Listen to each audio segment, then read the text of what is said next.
All right, Graham versus Graham. The rule requested is the final hearing. Rule is requested, so anyone who is not a party and is going to be a witness must go outside of the courtroom and remain outside of the courtroom until you're called to testify. You are not to discuss the testimony of any other witness with anyone prior to yourself testifying. Counsel are under a continuing duty to ensure that the rule is complied with. Anyone who violates that rule will not be allowed to testify and be subject to contempt of court. Mr. Holly, you may call your first witness.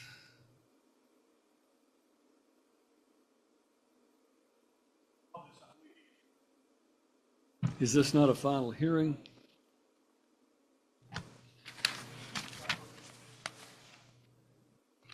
So, Mr. Graham, you are the plaintiff in the case, so for that reason, you are entitled to put on your proof first. So you may call your first witness.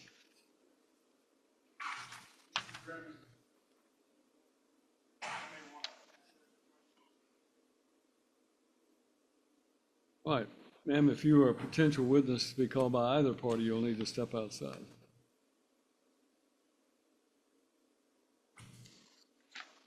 Mr. Graham, this is your opportunity to present whatever proof you wish to put on. So if you wish to call any witnesses or testify yourself. All right, he's choosing not to present any proof on his petition. Mr. Holly, you wish to put any proof on in the, all right, call your first witness.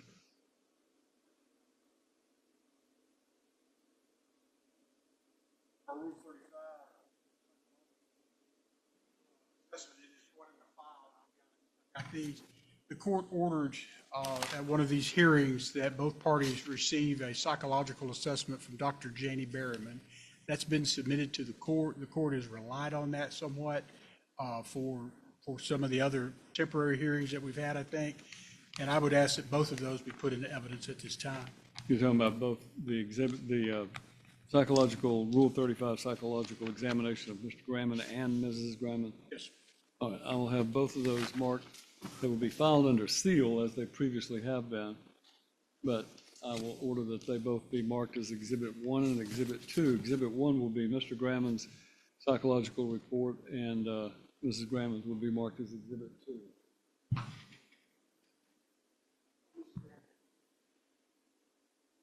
Mrs. Graham, if you'll come up, please. State your name for the court, please. Tony Graham. Ms. Graham, you've testified twice already, is that correct? Yes. Okay. And you understand you're here today to request from the court a divorce from Mr. Graham on your counter petition. Yes. And let's talk a little bit about the facts that gave rise to the divorce, what brought about the divorce. You, first of all, as a matter of housekeeping, you were married on August 7th, 2020, correct? Yes. And it wasn't shortly thereafter you had some serious issues with Mr. Graham, correct? Yes.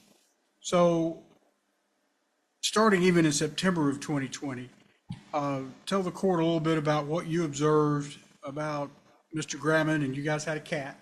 Yes. Tell them about what Mr. Graham did to that cat. Well, we first received that cat from a neighbor. We had just moved in. They were moving out. They were going all the way to California. And they said, we can't take this cat with us. Would y'all like this cat? And I said, yeah, we would love it. This cat had a bit of a problem. It would chew up phone cords and laptop chargers. It just had a thing with cords. Well, Brian got so angry with it, he would use those cords that the cat chewed up and would beat it. And with one time, he beat it for like 10 to 12 minutes in the shower. And there was blood on his hands. I thought this cat was gonna die. It was like screaming, it was real bad. And I begged him to stop. And when he did, he turned around and looked at me and then went into our bedroom and destroyed our bedroom. And in September 2020, he also brought home a puppy. Yeah. Did he do basically the same thing to you? Pretty much, yeah. He was very abusive to any animal we brought into the home, especially that dog. I don't know what it was. It was a really sweet dog, and it was a puppy, so, I was getting into stuff that it shouldn't have. And I was working 12-hour shifts at a factory, so this dog was crated up for like 12 hours a day. And I'd get home and I'd make sure to take her out. And so the responsibility is all placed on me. And sometimes he just didn't want to deal with her and would tell me to leave her crated up, like all throughout the night, like just not let her out at all. And of course, I was kind of scared of him at that time, so I didn't put up too much of a fight about that. But what Brian told me, because I was working, he got home early and the dog got into something of mine, and he tried to get it away from her, and she didn't want to give it to him. But I know that dog was pretty scared of him, and it bit him on the hand, and he just started beating it. And when I pulled up, he had it tied up outside. We had this jet ski. He had it tied up outside with the jet ski, and it looked real bad. And he just kept saying, "I want to shoot that dog. I want to kill that dog." And I called my mom. I said, "Can y'all take this dog?" They said, "Yeah," and they raised the dog and they took it in. So yeah. Was he using marijuana shortly after the time you married? Yeah, he started using on his birthday after we got married. So his birthday's October 21st. He came home high. Did he drink a lot and smoke marijuana a lot during your marriage? Yes, almost every day. Almost every day? Yeah, marijuana was every day. Like once when he started, it just got a hold on him, and he just kept doing that. You found out you were pregnant on December 31st, 2021, correct? Yes. Did you ask him to stop smoking marijuana while you were pregnant? Yes. And What was his response to that? he refused. He told me go in the other room. I said, "What? Marijuana has a very strong smell, and I don't want to be exposed to smoke of any kind, cigarettes, marijuana, whatever." He didn't care. He'd bring his friends over, and they'd be smoking downstairs. And yeah, I couldn't necessarily run to my mom and dad's house either, because they were like an hour and a half away, and I had to work. So In March through July of 2021, his drinking got more severe, did it not? yes. What types of things were you having to do based on his drinking? Was I having to do? Were you concerned he was going to choke on his Oh own life? yeah, like he What was. did you do? I would stay up all night whenever he would be intoxicated like that, because there were times he was so drunk if I didn't roll him over, he would have choked and died in his vomit. He even peed on the staircase twice, going up the steps trying to get to the bathroom. And I told him the next day, I said, you did this. And I cleaned it up, and he laughed about it. Like, he wasn't even embarrassed. He just thought it was funny. And I said, that's not funny. So in July of 2021, he started getting physical with you, did he not? Yeah. Explain to the court what started then. Well, I was about 8 months pregnant, and I didn't want to work overtime at the factory anymore. I wanted to stay home for a little bit because my job was pretty physical, and he didn't like that idea. Real quick, was he working then? I believe he was at that time, but there was like a 3 or 4 month time span within pregnancy where he was not working. Yeah. All right, go ahead. But What happened physically to you then? he hit me on the back of the head, like with his hand. Why did he do that? What reasoning was there that there was a I reason? Not told- that there is an acceptable yeah. reason, but what was his reason for doing it? Well, I told him, I said, I don't want to work overtime anymore. And he threatened me with how did hard he did put it? He said, I'll take your baby away from you. And that's what set me off. I was like, what is the matter with you? You're going How to take hard your did he kid. hit you? Hard enough to hit me to the floor and realize I was in real trouble. He knocked you down to the floor? Yeah, knocked me down to the floor. So Pearson was born, and his birth date is August 30th, 2021, correct? Yes. And for the record, that's the only child that you have with Mr. Grammond that's here today. Yes. And starting out with Pearson, what kind of help did Mr. Grammond give you when he was born? None. In fact, it was the opposite. It was easier to do it by myself than with Brian around. Did you ever change his diaper? Once. Ever bottle fed him? No. Would he get up at all when Pearson would cry? No. Do you ever bathe him? No. Do you ever comfort him? No.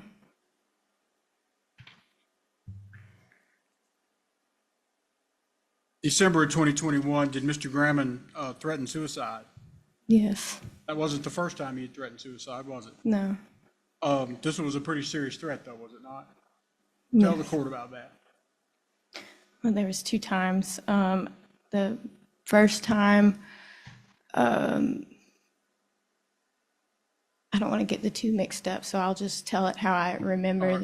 The first time, his dad came to town and visited, and they actually had went to the strip club like the night before. And he called me while at the strip club asking for sympathy, and I'm like, whatever, that's weird. You shouldn't be there. And then the next morning he woke up and it was just out of nowhere. He just looked at me and he said, I'm going to take that baseball bat and bust out every window in our room. I thought I was dreaming. I said, what? And he got up and he grabbed a bat. I said, what is the matter with you? And he said, and then he grabbed a gun. He said, I'm going to go kill myself. And like went in the other room. I'm freaking out. I called his dad. I said, you need to get over here because something's wrong with him. And he came over and his dad simply said, what is the matter? You know, something's obviously wrong. Your wife's crying over here in the corner and you're looking crazy. And what did Brian do? He beat up his dad in response to that.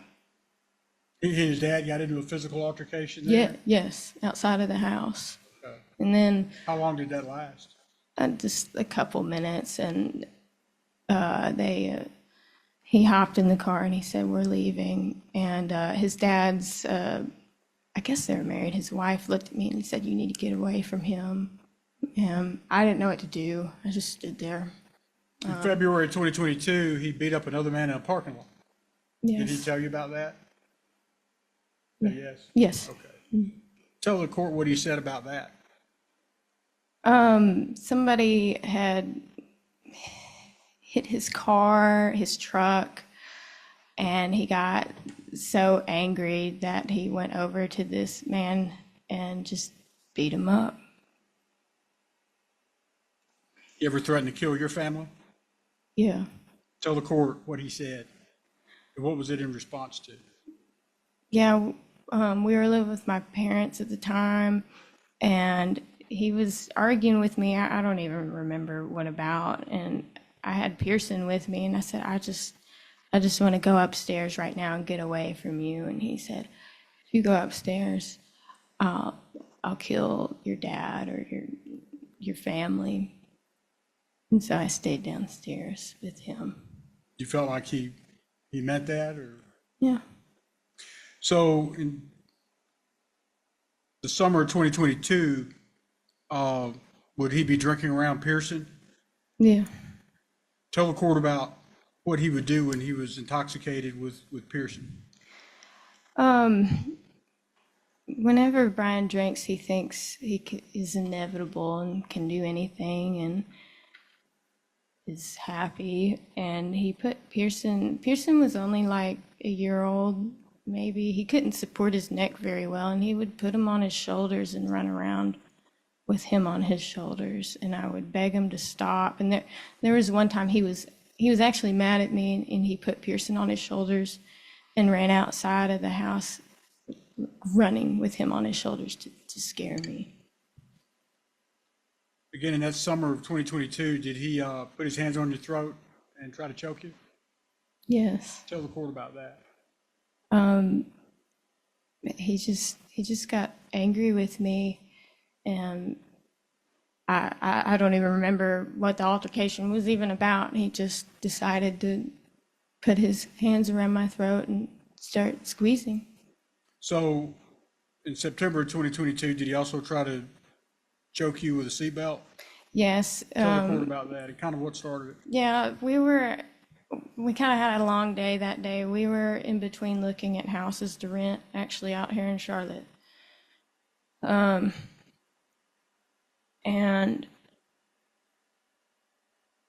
I can't even remember what started it. I mean, it was always something stupid stuff, and he would escalate it.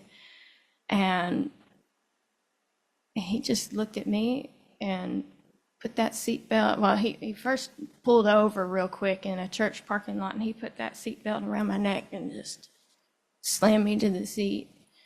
And I said, "You need to stop." And he did. I mean, I didn't pass out, but, just doing that, why would you do that? In October of 2022, you guys found a trailer to rent. Yes, out here in Charlotte. Where was it? In Charlotte. Charlotte. Did Mr. Graham do drug deals out of the garage of that? Here. Yes. Tell the court about that. It was weekly. And of course, I had my baby. I never did drugs, never wanted to do drugs. And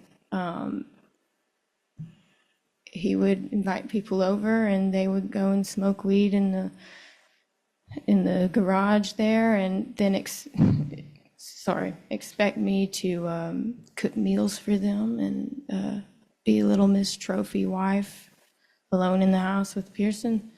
Yeah, I don't know what other kind of drugs they were dealing, because I would find stuff out in the garage and wasn't sure what it was, but yeah. Did he keep drugs in your room at your house?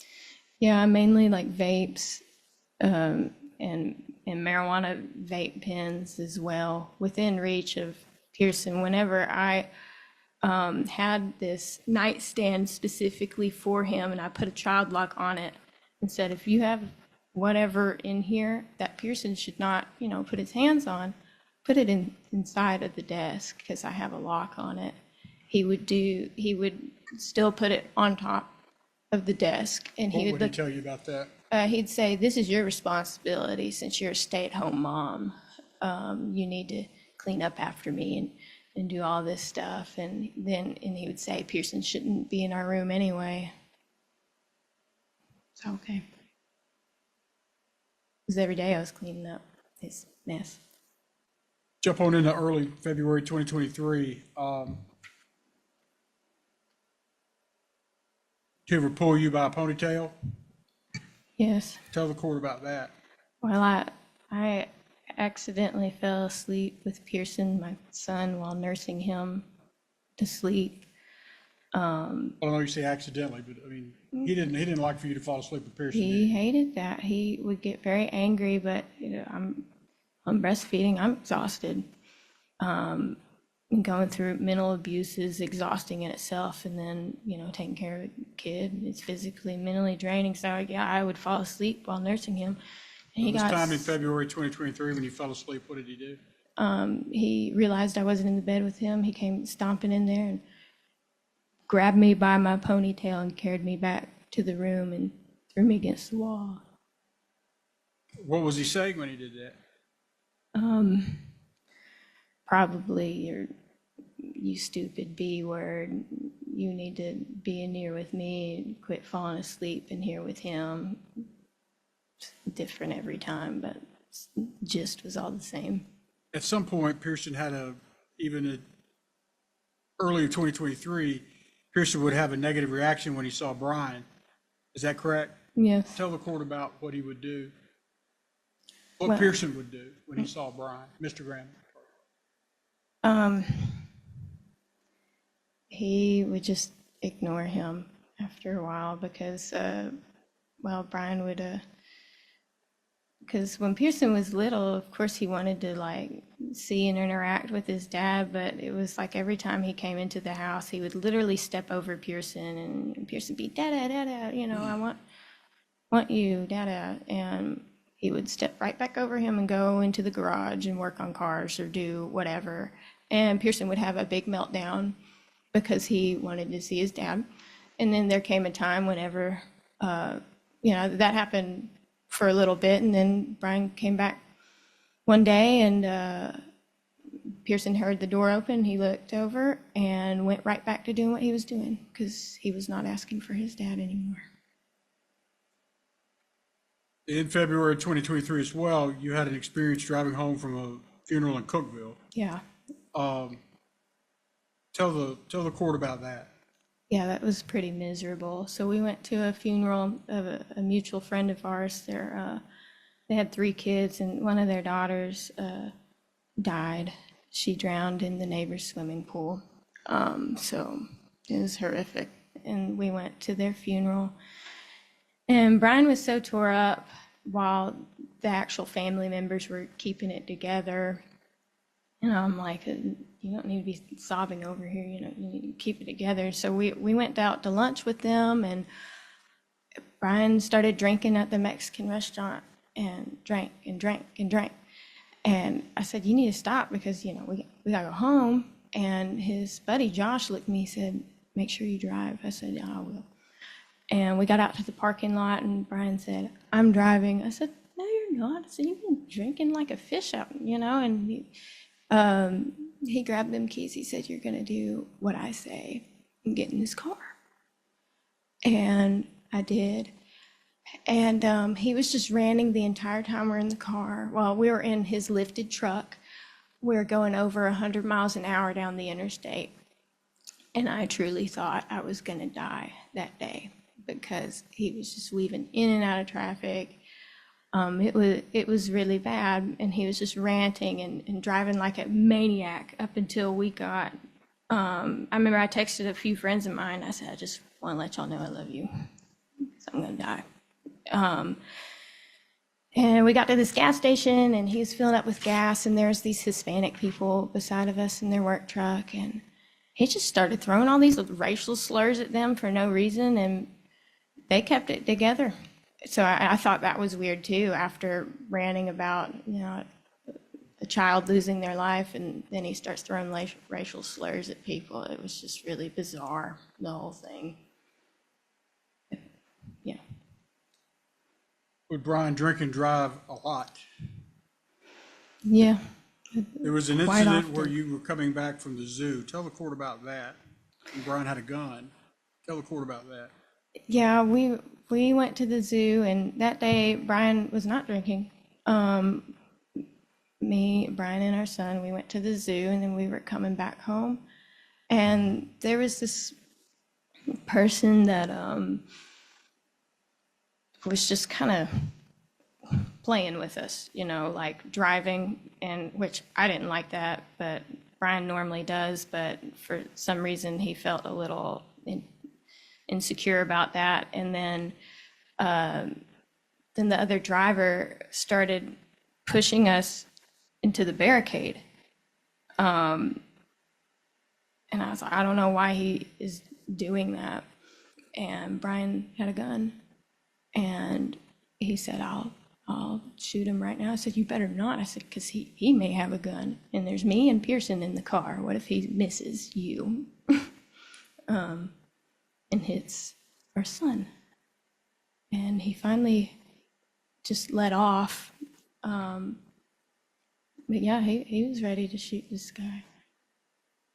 Feel like if you hadn't stopped him or said that he would have carried on? Yeah, for sure.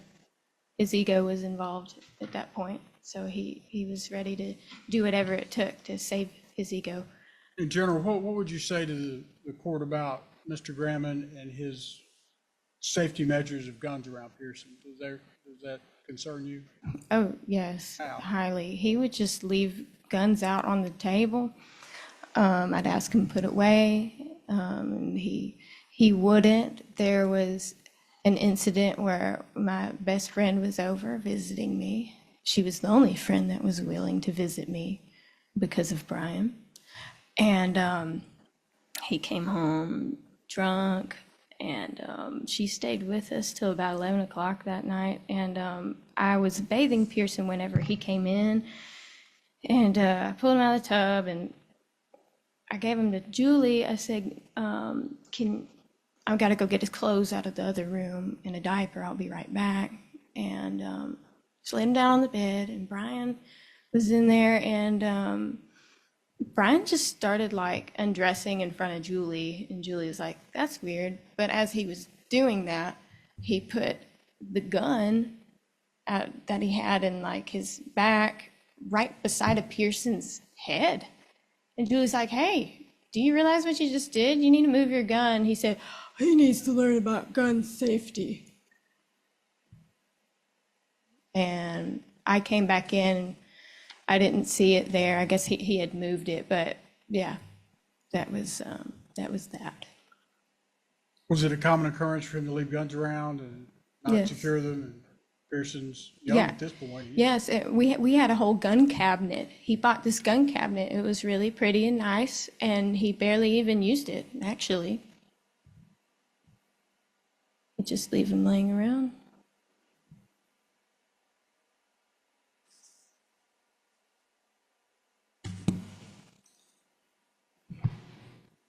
I want to hand you a picture and ask you if you recognize that picture. I do. And that's a picture of Mr. Was that Graham. shown to Mr. Graham? He's got a copy of it. I made a copy with him. That's a picture of who? Brian and my son Pearson. And where are they and what are they doing? They are at the church having a supervised visit, supervised by my mom. Okay, it's the supervised church visits, correct? Yes, Okay. And does he have a gun on him there? he does. Showing, it's like protruding out of the back of his pants, and his shirt is tucked behind it, so you can see it. I'd ask for that to be Exhibit 3, Judge. He's identified that. I think the court's got a copy of that in the file. Tried to print that out at home. I didn't make a very good picture, but I think the court's got one in the file. All as right, well. have we made any other exhibits? The psychological exams are Psychological, okay. 1 and 2, and I think this So was. Exhibit 3 will be the photo.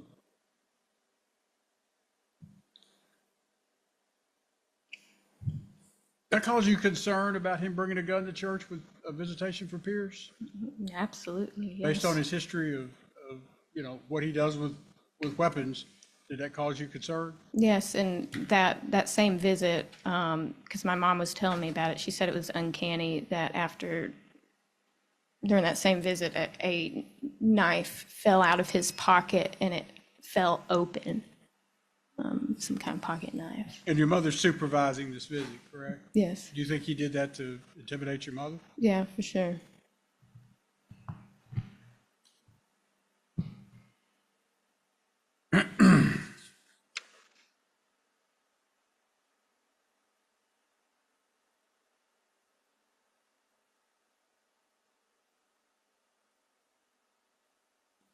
In May of 2023, there was an issue with another bystander at the Dollar General store. Was it Tennessee City? Am I right? Do I remember right? Where was that Dollar General?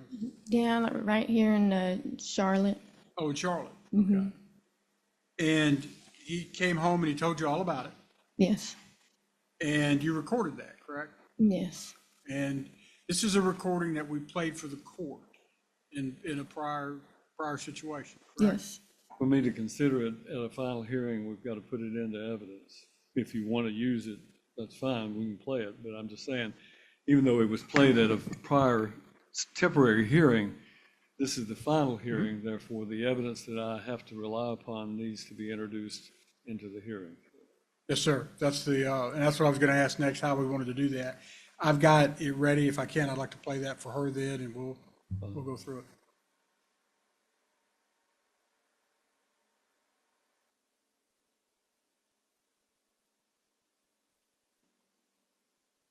Oh my god, was she a smart lady to leave?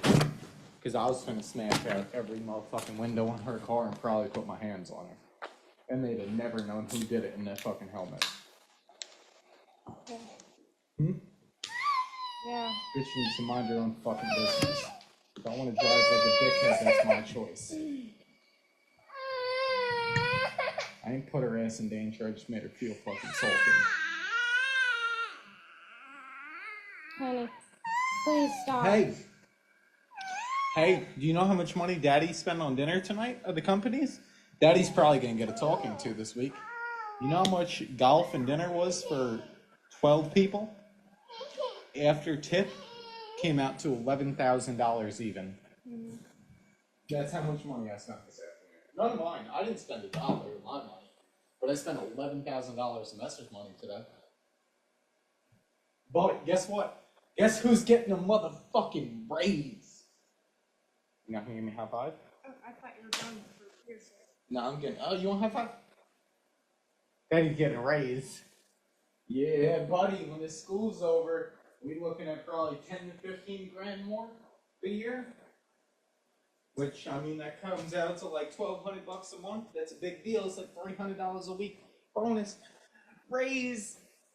High five! High five! Oh, did Daddy do good with the city officials? Does Daddy have one hell of a fucking invoice to write up tomorrow? Yes. But Daddy thinks he's part of securing like a $200 million contract.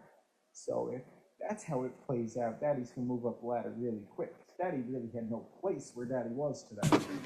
I still don't know why Daddy got invited. I don't know. I was like 3 levels shy of every other Messer employee there. But they invited me. And I think they're trying to push me up the totem pole fast. Which, I mean, the next step is like $90,000 a year. Next step after benefits, it's like $90,000 a year. It's like $75,000 before benefits. But that's like $1,400 a week on a 40-hour week. That's good money. That's putting me a lot fucking closer where I want to be.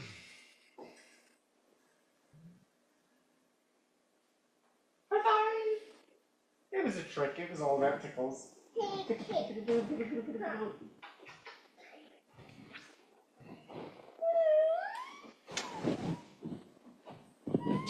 you ready for my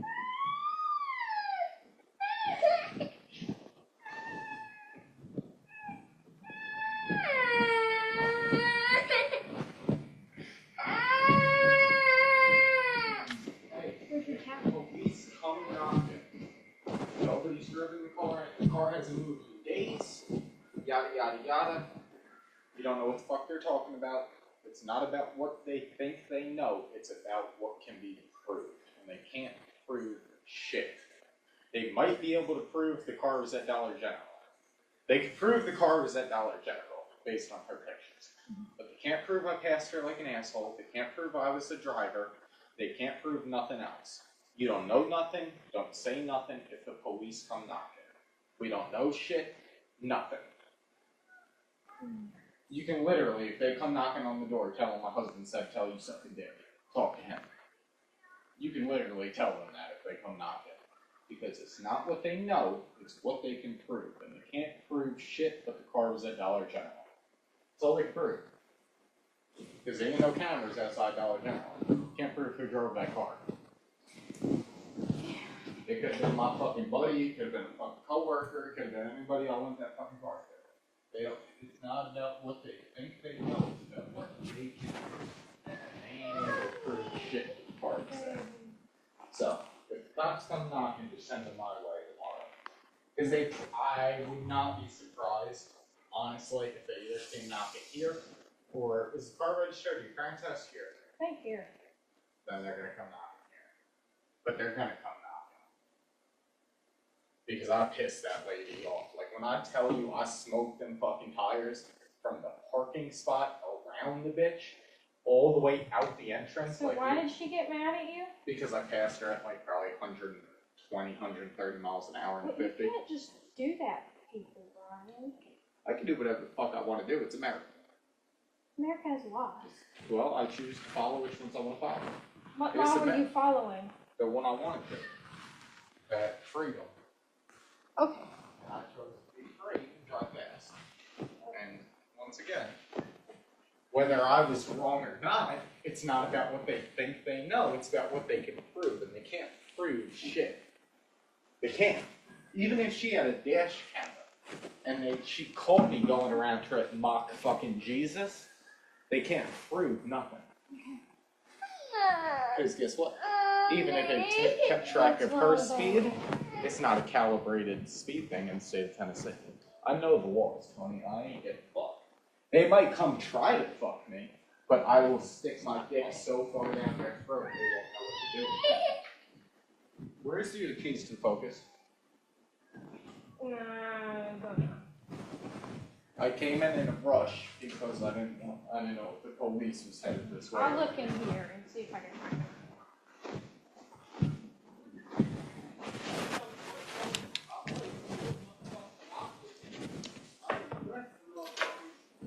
I could use a new set of clubs though. I could use some longer clubs. I was driving, I don't know, 200 yards, 215 yards. I had some fucking terrible shots too. But I had some shots that were fucking A1. Like I finished out of 12 people, I finished 4th. I ain't played golf since last time I went with Phillips and fucking James. Fucking scumbag that lives in our old house. So, I mean, it's been over a year since I played golf, and I came in 4th out of 12 golf players. I fucking represented for my company today, tell me. And then they tried to get me fucking wasted. We were doing $60 shots. One shot, $60 of fucking 1942. I'm gonna get him. The liquor we were drinking tonight has existed since 1942, Tony. Okay, Brian.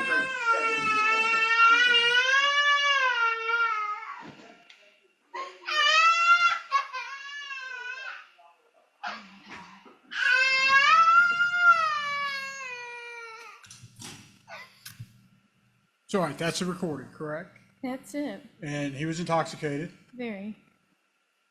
Pearson was there. Yes. That's Pearson in the background, crying, correct? Yeah, demanding attention because he needs it. And he heard all that language, Yep. and he heard that story. Yes. Did you think that was appropriate for Pearson? No. This was some random person going down the road? Yes. Did Brian tell you that? Yeah. Mr. Graham tell you that? I'm Just sorry. some older woman. Yes. Did he tell you why he got mad at her to do all of this? He was drinking and driving and wanted to go faster than everyone else. And she happened to be a car that was in front of him. And he passed her and almost hit a pedestrian to where, because my mother actually talked to her. We got in touch with her. And this person had to jump into a ditch to get away from him. And so she saw him pull into the Dollar General and she followed him. Her and her sister were in the car and they were two strong women. And they told him what for, and he didn't like that. And they also, because he went into the Dollar General to get more beer, and they told the people at the register, y'all just sold him more beer. This is what just happened. And yeah, he didn't like that he got confronted, especially by two women. That really hurts his ego too. Did he tell you about that part? Yes. So, somewhat, but we got a little more information from the two women.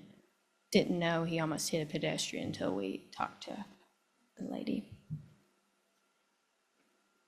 And he's talking about his job there at Messrs and how he's getting a big contract and those things. Did he eventually get fired from that job? He did, yes. Or why did he get fired? He flipped a very heavy piece of machinery.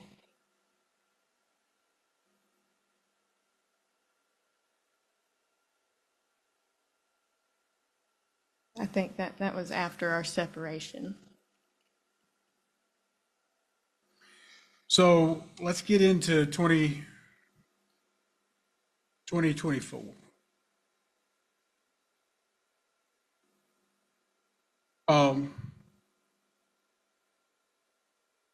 Which that was in 2024, the firing and what he talked. talked to you about when he got fired, correct? Yes. For the timeline, that's when that was. How did he present that termination of his job to you? What did he say about why he got fired, or how that's going to affect, visitation with Pearson at this point and that kind of thing? He just said that he accidentally flipped the heavy piece of machinery and that they were gonna let him go, but really he got fired. It's pretty much all that was said about that. And then I believe he sent me a picture of it, actually, of what he flipped. It wasn't a small mistake. I'm sure he was high, because he was high every day, so. You have knowledge he would go to work that way? Oh, yeah, he would smoke at work. His friends would literally, would be over at our house and would say, you probably shouldn't smoke at work. And he was in a leadership position as well, like an authoritative role. What would he say to that? He'd laugh. He didn't care. Did he, around that time, start stalking you? He did. What was he doing? Well, there was one incident. I was on my way to work. I used to work at this senior citizen living facility. I was a cleaner. And I would go in on Saturdays because I was part-time, so I chose to do Saturdays because my mom could watch Pearson. That's in Davidson County? Wilson. Wilson County, okay. All Yeah, right, in go ahead. Wilson County. And I was on the road at 5:30 in the morning, a.m.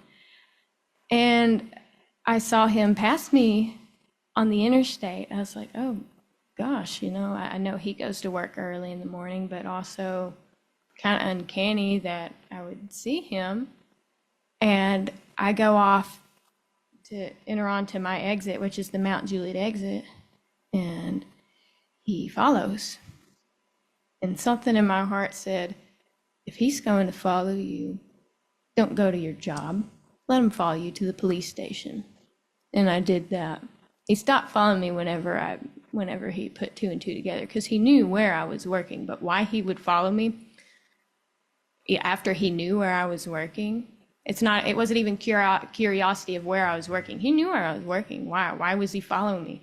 He's got the .380 gun.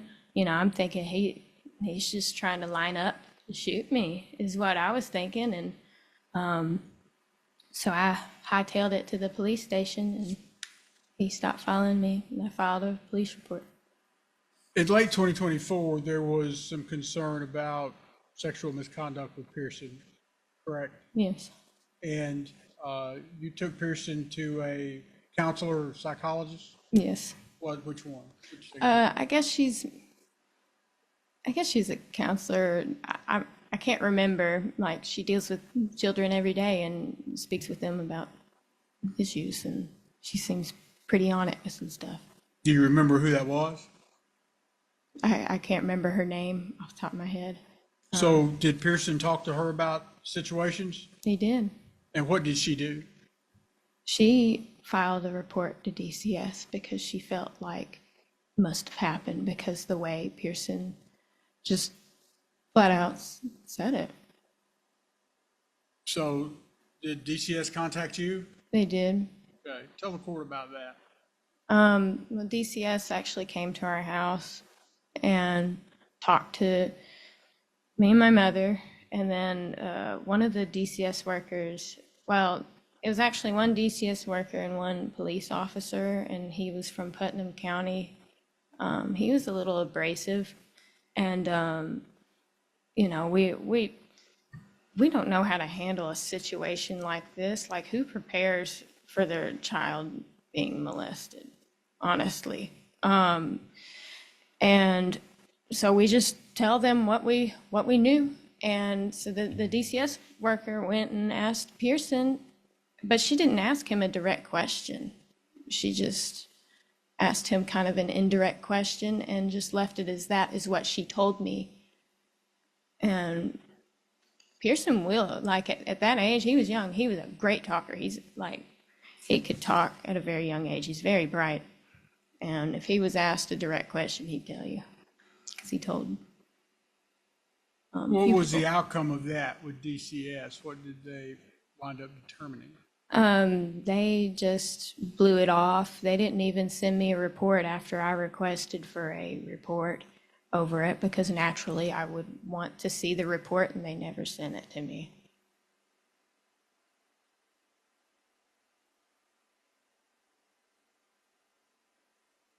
So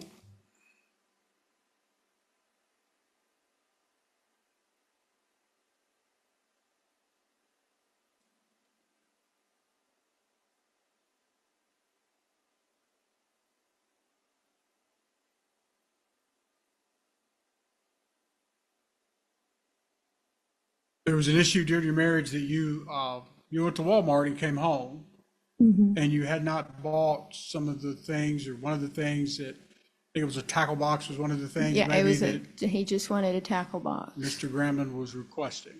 Yes. And there was a pretty serious altercation with Mr. Grambling. Yeah, it was. He got very upset about that. Yeah, 'cause Threatened I you? went to the store to get groceries, and with Pearson, and he called me right at the end of the grocery shopping. Can you go get this? Yes. And I went down there and I looked and looked, and they didn't have it. And then you got home without it, I got home without it. and there was heck to pay, correct? Yes. And you recorded that, right? Yes, I did. I want to play this for you in a minute and ask you some questions about it. Okay. Hey, Judge, there are many recordings. At this point, I probably got 4 that I'd like to introduce. So that's all I'm Your going to do. case, put it on what you need to. How much you spend? Did you get my boxes? No, Why? because I was all the way at the other end of the street.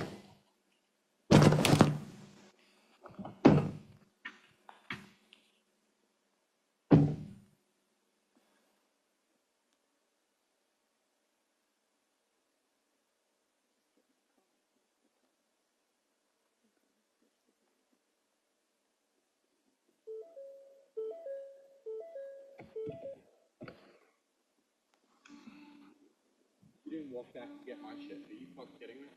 Like, I was all the way at the end of the store. I don't give a fuck. You're not doing it.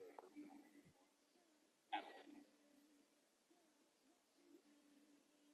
What time did you leave the house to go grocery shopping? I told you to or not? Yeah. You left here at 2. I had to get him ready. What time? So you didn't leave here. When time did you leave here? I don't know, about 15 minutes after, So why aren't you home till now? because grocery shopping takes a minute, especially when you have a baby. At all.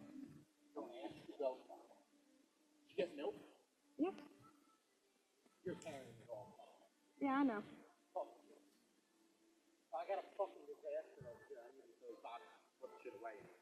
No, I don't have it. You can go get them. You're not going to be mean to me and bully me while I'm in the store because you didn't, because they didn't carry They that. do carry that. You fucked up. How did I? They had fuck the up? ones I fucking told you to go get at the end, and you didn't fucking go get them. Well, because I had already left, and I I don't said give a fuck. that I I was told you to do willing it. to get them, and you were throwing this big old hissy fit about it, and saying, no, I If tell needed you to do those. something, do it. I said go get them. Why didn't you go fucking get them? You think you're above me? You think you're fucking better than me? I said fucking go I get them. think I'm equal. Fuck you. That's how I fucking feel. Fuck you. Don't ask me for shit. Hurry up and get the fuck food in the fridge.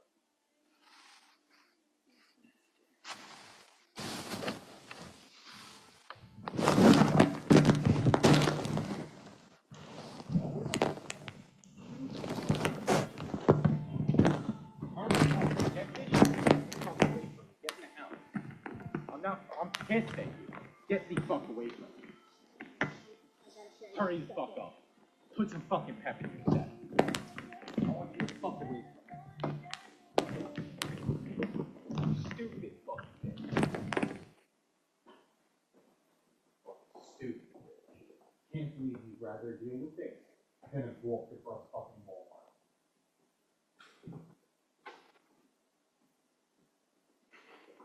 You're so fucking stupid. This is better than walking across Walmart? Huh? Brian, you shouldn't be acting like this. I told you to go get the fucking Over box. fishing I lure told- boxes? I told You're you to acting go like I get them. forgot medication I for told you to go get the boxes, did I not? Did I You not? told me to get other boxes that they did not And have. then I And texted you then and I I was said, what? already at the other I end of don't the give store. a fuck. So this is better than walking across the store. Brian, This is better than This walking across the should store. not be happening. Cause you should have walked your ass across the store and done what you were told. Stupid fucking thing.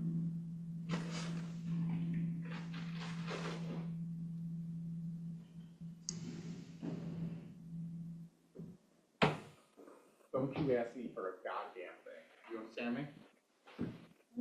Don't ask me to fucking take the car, do this, do that. Fuck you.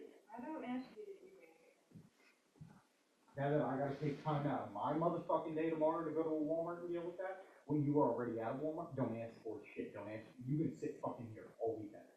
Fuck you. You gonna waste my fucking That's what time? I was planning on doing anyway. All right. Oh, good. Hope you enjoy sitting here. There I will.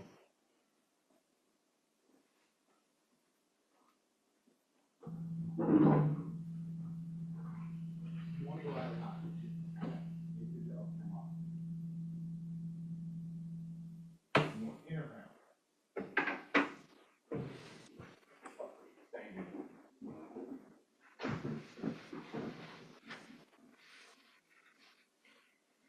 Oh.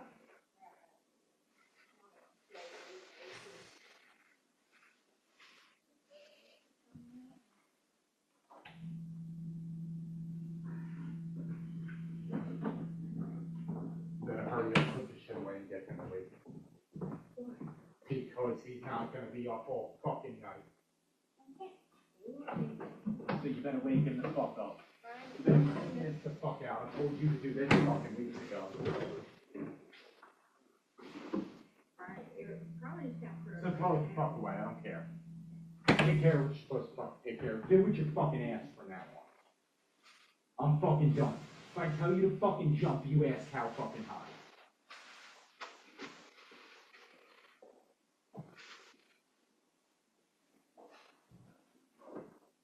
You expect me to do what the fuck I need to do to shake her, keep the fucking having a living. Actually, I don't.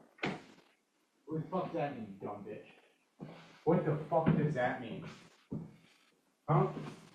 I don't expect, because a lot of times, you just do what you want. Do you want a divorce?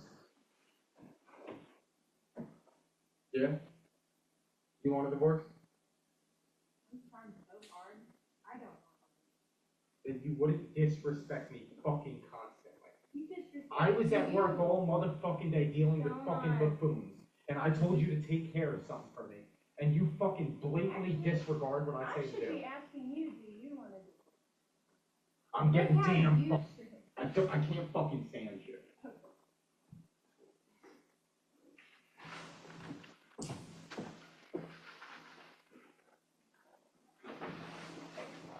You want to interact? I'm gonna slap you upside your motherfucking head. Smart move. Dumbass.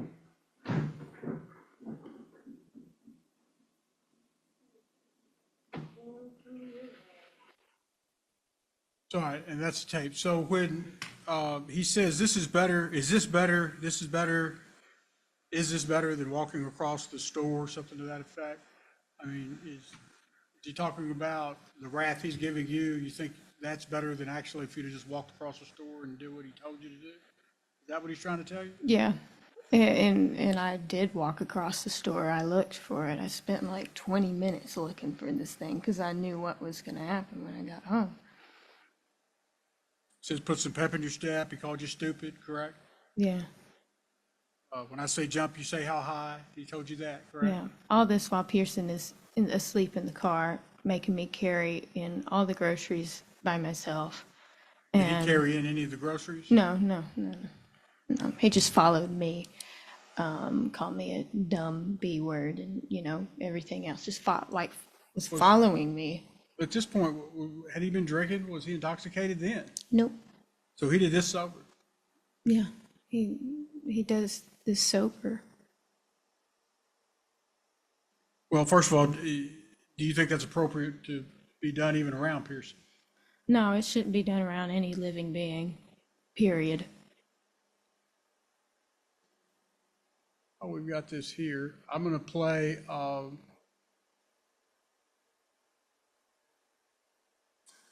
another recording in a minute. I'm going to ask you if you recognize this recording. This is the pawn shop drive home. Can you tell the court a little bit about what this is, or maybe lay a little foundation for this recording?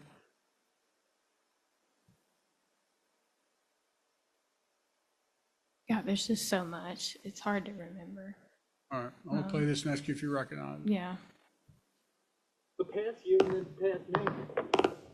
I let him pass me because I fucking break check the fuck out of him. You didn't want to fight. Somebody did that to me on the road. I'd want to fight. You would be in my mirror. I was fucking trying everything I could to get that fucker to fight.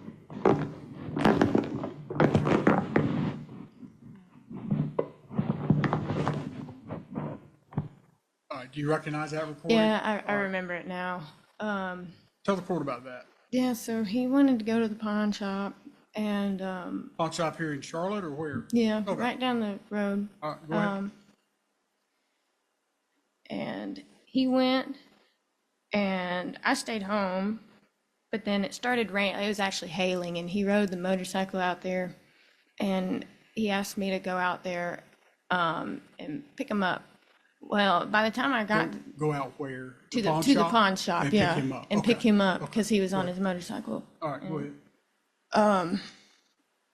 So that's what I did. I went out there and offered, to ride him to the house. But the hail had stopped by then. The roads were just really wet. And he said, how about you just drive behind me that way?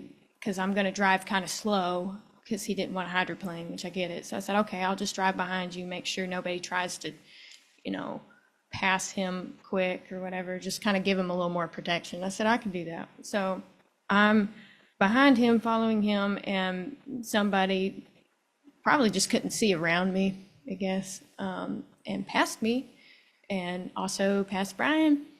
And he didn't like that, and he got really mad. And for someone who was trying to play it safe and go home, he wasn't acting too safe. He went and chased this guy. I think he was in a red truck, and he went beside of him and right up to his windows and started cussing him out and you don't pass the motorcyclist and all this in the rain and telling him to pull over and that he wanted to beat him up. And that's crazy. Play another recording, ask you if you recognize this one. So maybe a little hard to hear, so I don't.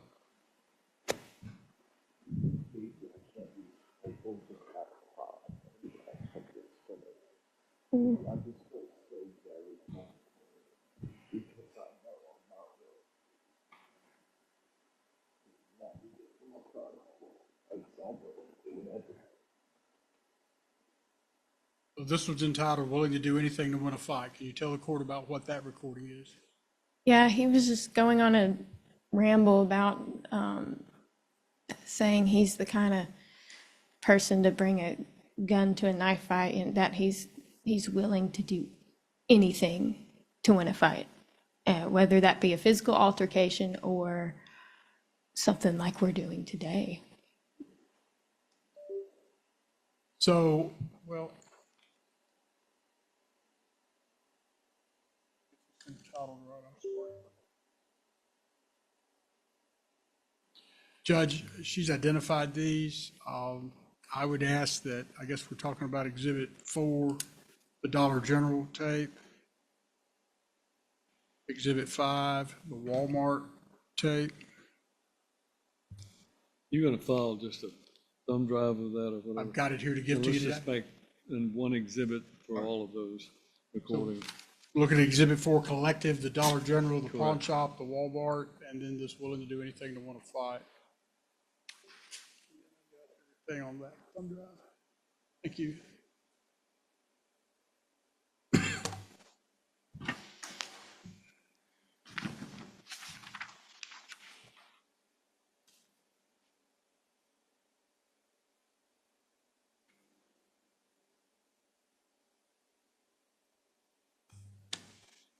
So, heard some of these tapes. Is that like unusual, or is that common for him to be speaking to you this way and conducting himself in this type of, this explosive anger with other people?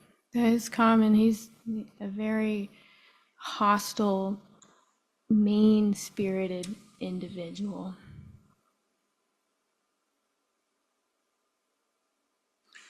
Let's jump forward to today. And or more current. And let's talk about the FaceTimes. You've had an opportunity, or you court ordered, and he's been doing some FaceTimes. Yes. Has he been pretty faithful, religious about doing the FaceTime calls? He was, and sometimes he doesn't answer, and most time he does, but when he does, it's always a very odd setting of when he's answering these calls. That's what I'm after. Tell the court about some of these things, some of the things you've experienced on FaceTime, maybe the top two that caused you problems. Let's do it that way. Okay. The worst and the next to the worst. How about that? Yeah. Go ahead. Well, just a couple weeks ago, a week or two, he answered a FaceTime call because they're scheduled calls. We do them every Sunday and every Thursday. And he knows he's expecting a call around 7:30 or 8 o'clock at night, or 8:30, 7:30, 8:30, kind of within that time frame. And when he picked up the phone, he was up in a press box at this concert where everybody's drinking and partying, and he's obviously very drunk. And he's telling Pearson, hold on, I need to get out of the press box, away from partying. And he say, guess where Daddy's at? Daddy's at a concert. And Pearson's, he's 3. He's like, whatever, what's a concert? And he's like, you want Daddy to show you the stage? And he's just fumbling around. And there's alcohol and other people all around. That was You probably, can see that on the FaceTime screen. yeah, lots of people, just partying. Press box concert. So. What's the next time that there were issues with FaceTime? Well, he's very rarely is he ever alone during a FaceTime, and I don't like that, because that's our son. But he went out bowling with some friends, and he answered it while he was out bowling. He was drunk, and he told someone to hold the phone for him while he was bowling. He said, here's your uncle. And I'm like, well, the only uncle he's got, is my brother. And then he was raised with his cousins. And I'm like, they ain't come down from New York, so I don't know who he's talking about, calling some person his uncle. He was just drinking and slurring his words real bad, in front of a toddler. Like, that's pretty inappropriate, in my opinion. Did you ever asking Pearson any questions that you felt like were inappropriate? Yeah, he's always asking. There's nothing wrong with asking what did you do today, but it starts getting weird whenever he asks what did Mommy do today? Did you hang out with Mommy? Did Mommy have any friends over today? Who's Mommy's friends? Really trying to, for a while there, he was really trying to dig into my business. He really wanted to know what I was doing, and to the point where he would actually say, Tony, wanting to talk to me. And it was just, that's crossing a line. He's not really supposed to be speaking to me. Did he ever talk about to Pearson about him being able to take him home Oh, from yeah. his house? Tell the court about that. Yeah, I thought that was weird. He just kept saying, "Oh, are you ready to come home with Daddy? Daddy's got you a room now." It first started off, he bought a new vehicle, which kudos to him. That's great. But he also bought Pearson a Buzz Lightyear car seat, and I think that's kind of like a lure, because he's not at this point in time, he's not been allowed to have Pearson in the car. And he's like, oh, Daddy's got you a new car seat. It's your Buzz Lightyear car seat. Are you ready to ride in the car with Daddy? When not supposed to. And then, you know, then that just milks it into, Daddy's got you a room. Are you ready to come to Daddy's house? And, you know, that's confusing to Pearson. No. Has he been kind of cutting back on his FaceTime time in the calls lately? Oh, yeah. Tell the Yeah. court about how they've gotten. They're very brief. Either Pearson does not want to talk to him. Actually, Pearson has frequent meltdowns whenever I say, "Hey, your daddy wants to talk to you tonight." You know, I try to keep this as peaceful as possible. You know, and I say, you know, it's time to FaceTime your daddy, and he will cry and cry. No, I don't want to talk to Daddy. I don't. He doesn't want to. A lot of times I have to go, pretty much what I do now is I go into the other room, because when you press the FaceTime call button, you cannot silence the sound that it makes. So, and Pearson knows that sound, so I have to go and like hold my phone a certain way where he does not hear that. And then when I hear him say, "Hey buddy," bring the phone to him as quick as I can. So it's like, you know, he's not like having a meltdown where he can actually say hello to his dad. Or it's the other way around. Brian is busy doing whatever out at a bar or out on the boat, doing kind of whatever. And he's like, "You ready to tell Daddy night night?" within like a minute or two of being in there. And a lot of times Pearson's like, "Yeah," but it kind of makes me smile a little bit when Pearson says no, because he's wanting to talk to his son, right? When's the last time you saw Pearson? When's the last time he saw, oh, sorry. When's the last time that Mr. Graham saw Pearson? I'm sorry. Right after we had our last court session, he got either one or two more supervised visits, and that was it. So that's been like 2 months, maybe 3. I want to say 2. And at that last hearing, the judge kind of rearranged the visitation going to the church, correct? Yes. And part of it was there was going to be another supervisor that Another was super- going to be paid for. Yeah, another supervisor, no longer at the church, just anywhere that we could both agree on. And I thought, you know, change of scenery would be good for Pearson. And not having my mom do it, hey, that's great. And your mother was happy to, I mean, she did it for a long time, did she She not? did, and she was still willing to do it, but She did it for almost a year and a half? Yeah. All right, yeah. well, if we were still doing it as of today, it would be 2 years.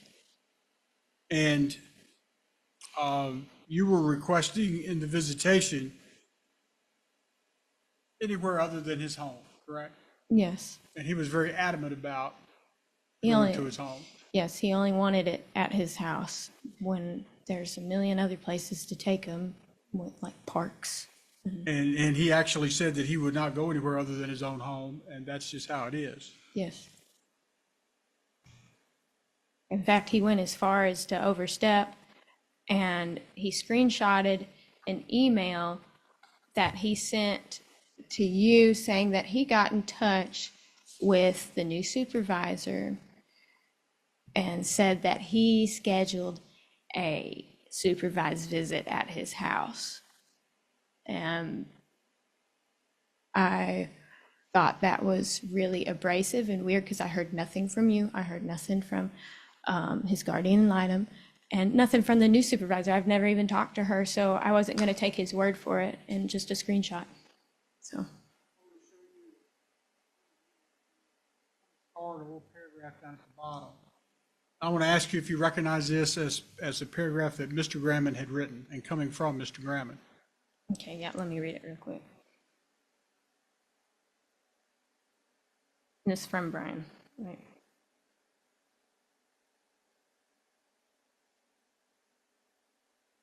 Yes, I recognize it. And this is in regards to him demanding to be having visitation at his home, correct? Yes. Can you read that for the court? I'm sorry, Judge. Show that to Mr. I've got him a copy. I totally forgot that.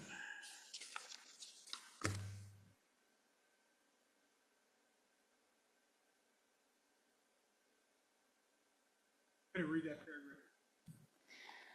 paragraph? Let the record show the only proposed location and an accepted location by the father is his personal residence. It is the only location available with access for the child to play with his toys as well as father being able to cook for the minor child. The child has been withheld in access for 2 months at the present. Unreasonable restriction, poor communication, and disregard for the court's desire has led to this. Once again, the father offers his home as the only viable and reasonable location for visitation. And it appears that was sent April 12, 2025 in the morning, Yes, correct? 9:09 a.m. I would ask that to be Exhibit 5.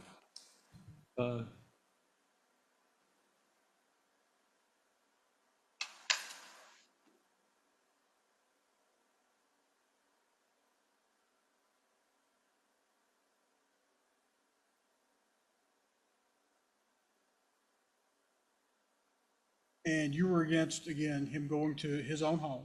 Yes. I want to show you the psychological assessment for Mr. Grammond that's already been entered into court, into evidence. And there is a recommendation from Dr. Berryman, number 2. Can you read that for the court? Yes. Increasing some supervised visit time at this time would be appropriate. Perhaps the visits do not need to strenuously supervised and can be in a public place other than the church. When a report from the therapist can be produced, then consider unsupervised visitation. All right, so in reading that, relying on that being a public place for the supervised visit, correct? Yes.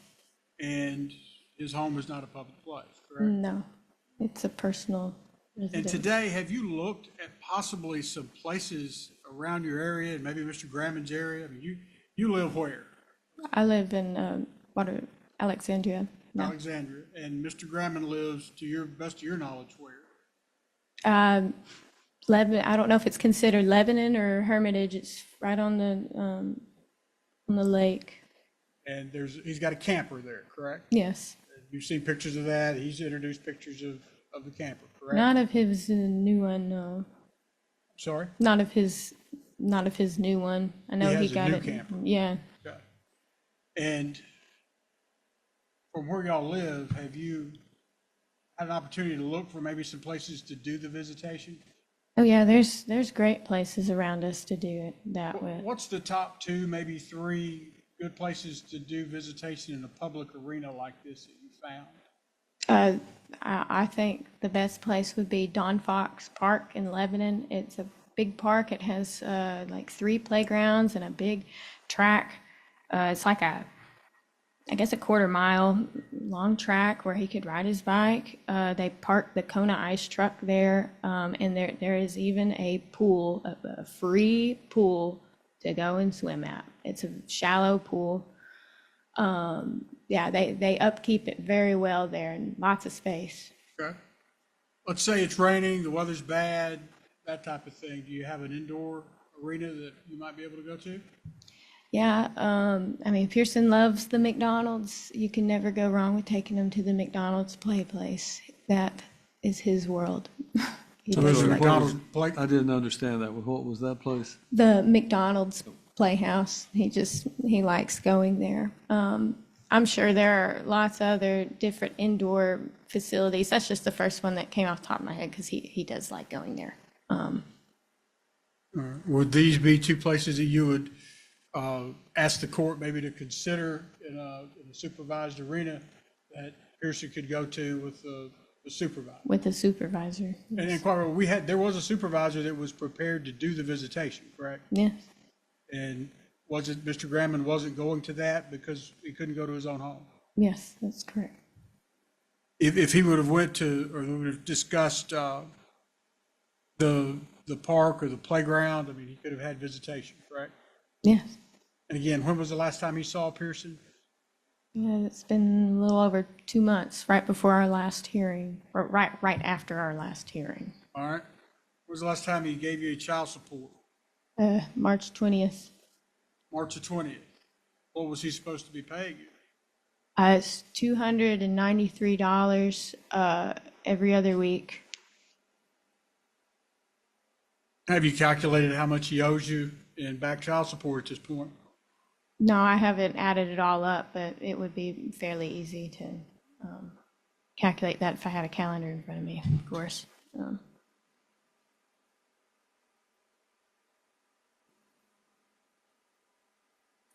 So you're saying March was the last time. What week in March was the last? Strike that. Did he make a payment in March? March 20th March was the 20th. last payment. Was he current on March 20th? He was actually late, but he made up for that late thing. He sent like a proper amount. That makes sense. It was like a double payment of, Okay. of a So late. again, he So, was current on March the current. 20th. He might not have paid it timely, but he was current. Yes, That we're talking about? All right. So what he would owe you would be the last payment was March 20th, 2025 to present. He's not paid you any child support. nothing. Did he ever talk to you about why he hasn't paid you any child support during that time? No, That's about the time that the visitation went south too, correct? yes.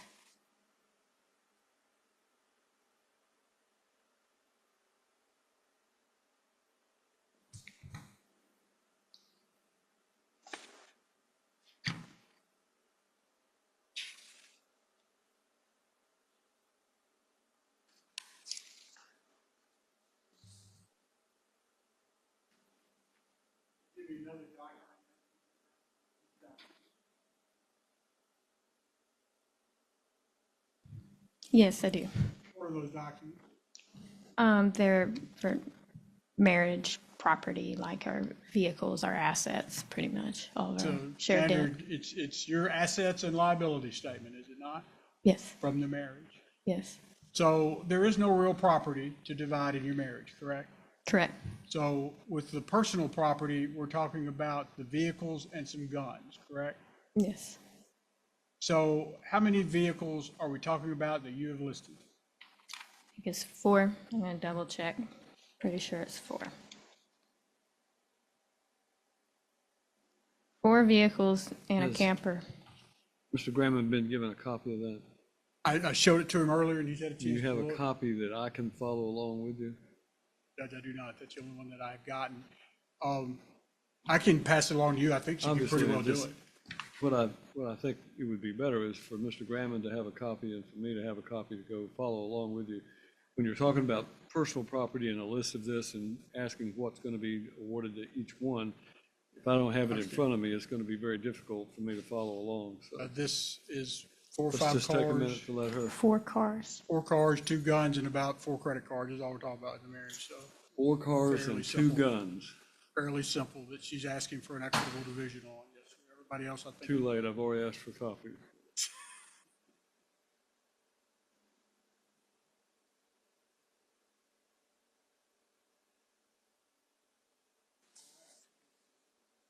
Yes. Well, let's just go ahead and take about a 10-minute recess. We'll stand in recess for about 10 minutes. All rise.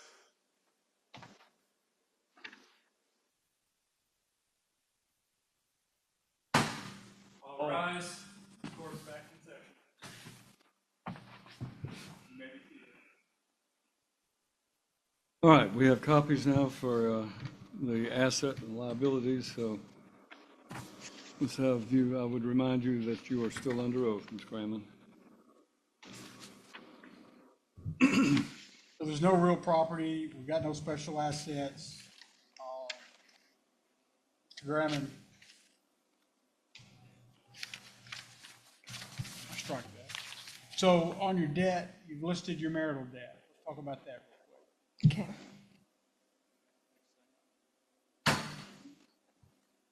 There are 4 credit cards here. Yes. Is that credit cards and the amounts, are they all something that was derived during your marriage? Yes. And your testimony would be this is a marital debt that should be divided between you and Mr. Graham, correct? Yes. And you've had a chance to, when you first filled this out up at the top, you had a chance to fill it out and, you know, you looked at the amount of debt.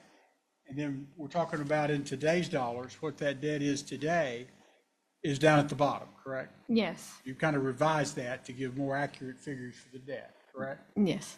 So the Discover card, the current amount of the debt is about $5,215, correct? Yes. Wells Fargo, I'm gonna go through this real quickly, is 197 or 47? 97. 197.37, Capital One's 476.86, correct? Yes. And then the Chase is closed, there's no amount on it. Yes. I paid that off. All right. So during the course of the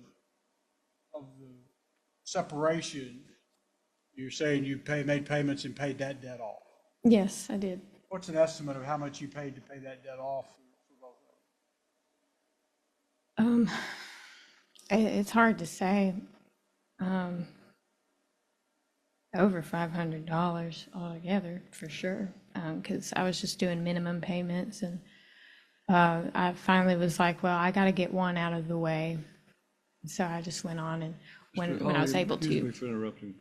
Whose name are these debts listed in? That would be another question. In other words, there's a Discover card. Is it in both of your names, only in his name, Mine. in your name? Yes, they're Are all all of these mine. debts listed in your name only? Yes. Okay. But then it shows who benefited from the debt, and you're proposing that he pay those debts? Is that what I'm understanding? Well, the question as to who benefited from the debt, Well, Probably be they're both. incurred during the marriage, so they're marital debts. I'm just trying to determine if they were in his name, her name, or both their names, or whatever, so.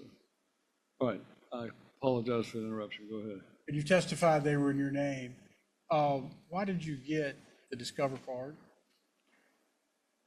Because Brian wanted to go up to New York to get, I think that the Discover card was to get, because he got two cards. He went to New York twice and got both cards in my name. I want to say the Wells Fargo card was the first time he went up to New York. And the second time we took a trip was the Discover card was pulled out Okay. in my name. And he requested that you make an application to get these cards. Oh, yeah, it was a demand. And it was because he couldn't get credit, correct? Correct, yeah, because he had cards in his name also and needed more money. And I was that resource. And the Capital One, how did that card come about? Was that by request from Mr. Gramman, or how did you get that? By his request. Why did you get that Capital One card? I can't remember how I got the Capital One And card. why? Why were you getting, do you remember why you got the Capital One? No, You just remember that he asked you to get it. yeah, I pretty much, if he said jump, I said how high. That's how I had to live, so, Was the Chase card the same situation? yes, If your testimony, every one of these cards, you got in your name, but it was because Mr. Gramman, use your words, demanded that you get it. yes, I never even had physical possession of the cards. They remained in his wallet. It was very awkward calling these cards after we split up to just, cancel them, make sure they can't be spent. And they asked, what's your card number? I don't know. Why don't you know? Well, I don't have possession of the card. Why not? Well, they're in his wallet, but they're in your name. I know. Yeah, So you said around $500 on a Chase card, right? yes. So did you make very many payments on, let's say, the Discover card over time? Oh, yeah, I'm still making payments on the Discover. I'm making payments on all of these currently every month right now. Are you making the minimum payment more or less? Yes, minimum. So let's go through this real quick. What in the Discover card, what's the average minimum payment? Minimum payment for Discover is $140 a month. And you've been making that since the day you separated from Mr. Gramman? Yes. Were you making it before then? I probably was unknowingly. I can get your complaint. What day did you separate from Mr. Graham? That was May 25th, And the year? 23? 23. Yes, because it's been 2 years. So if I'm hearing you right, you paid $140 a month on the Discover card from May 25th, 2023 to present, Yes, and it's been in Mr. Graham's pocket. yes. Did he ever use that card again after you separated? No, because I stopped them immediately. All right. So on the Wells Fargo card, same question. What's the standard minimum payment? Wells Fargo, that one is $65 a month. And you've been making that payment? Yes, And you've been doing that since May of 2023? yes. Capital One, what's the average monthly payment on it? About $25 a month. All right, same question? Capital, excuse me again, I'm sorry. No. Capital One, the Chase card, your list shows Chase. I have a Discovery, Wells Fargo, and Chase. I'm sorry, I may have not looked at the bottom. All right, thank you. The bottom part's the updated figure. Yeah, the bottom part's updated because I discovered the Capital One card after we separated. I didn't really know about that one. And based on our conversation yesterday, you looked all this up, correct? Yes, it So is. it's fairly current. Yeah, I get paper statements from all of them. Okay, so we need to go by this bottom list, Yes, by the bottom list. That's the updated list. So current. Capital One, $25. Is it your same testimony? You've been making that payment since May of 2023? Yes, And again, you paid about $500 on the Chase card and paid it off, correct? yes, it did. All right. And you're asking the court to consider these monthly payments that you've made on your marital debt for an equitable distribution of the payment, correct? Yes. As well as the balance. Now,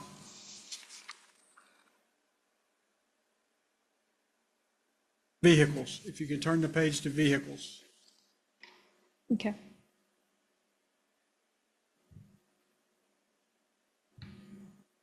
You've got, it looks like maybe 4 vehicles and a camper, is that accurate? Yes. All of them are paid for, there's no money owed, correct? None owed. Okay.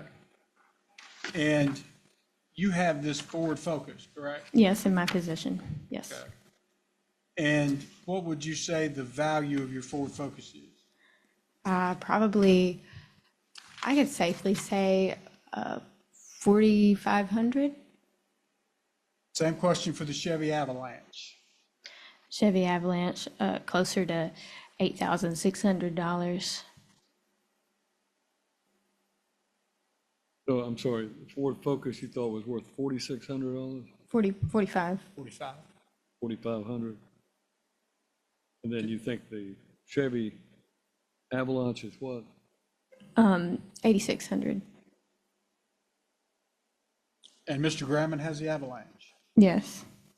The 2000 Yamaha, that's a motorcycle. How much would you estimate the value of that to be? Probably like $300. Mr. Graham have that? Yes. Let's jump down to the 1990 Chevrolet Corvette. What's your estimate of value on it? It's hard to tell. I could say 2,000 maybe, since it's an How older much money sports would you car. say Mr. Graham has sunk into that car over time? Oh, at least $20,000. While we were together, I knew 15,000 went into that thing that doesn't run. So out of $15,000, you're saying the 90 Chevrolet Corvette right now does not run? Not to my knowledge, no. I know that he constantly works on it. He's obsessed with this car. What's the value of the camper? Camper it's a pop-up camper, probably about $300, $400. These were all purchased during the marriage, derived during the marriage, correct? Yes. And you're asking the court to make an equitable distribution of that, correct? Yes. Is that everything as far as your marital property and your debts? Yes. I would move that she's, I think, cooperated this judge. Maybe we're in Exhibit 6. I would ask this be Exhibit 6. What is Exhibit 6?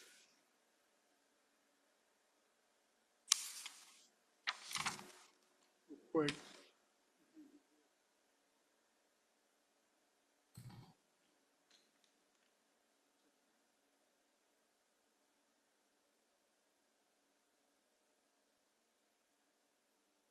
Did you take the parenting apart class? I did. And is this your certificate of completion? Yes. Judge, I would move this as Exhibit 7. Exhibit 7.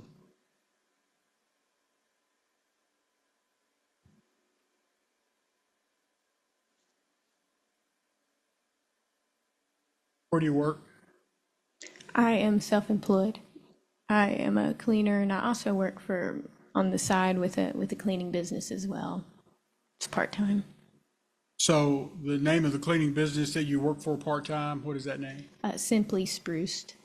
Simply Spruced. Yes. And you're doing this line of work, that's what your mother does, Yes. correct? Does she work for Simply Spruced as well? No, she's her own Okay. thing, and I'm also my own business as well. I've got liability insurance and all that too. All right. Do you have a name for your business? Yes. What is it? Tiny Tony's Cleaning Services. Tiny Tony's.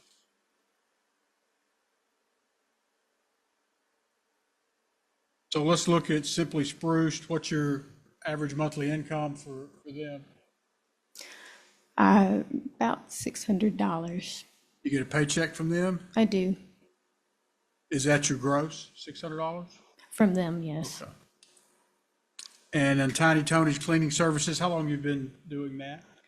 I just became official a few weeks ago, but I've been doing that since I left Brian, on and off. But I officially really started for myself and got serious with it for, I guess, 4 months now. Okay. And this being your own business, you understand you have a gross amount, your business expenses, and you have a net amount, Yes. correct? And after you take out your business expenses, your average monthly with your business, what's it at? I guess what are you making? What are you expecting? About $2,400. $2,400 a month. Yes. And you had a little running head start. I know you said you just got insurance and all those things, Yeah, liability insurance. That wasn't cheap. but you've been But doing this necessary. since the separation, correct? Yes.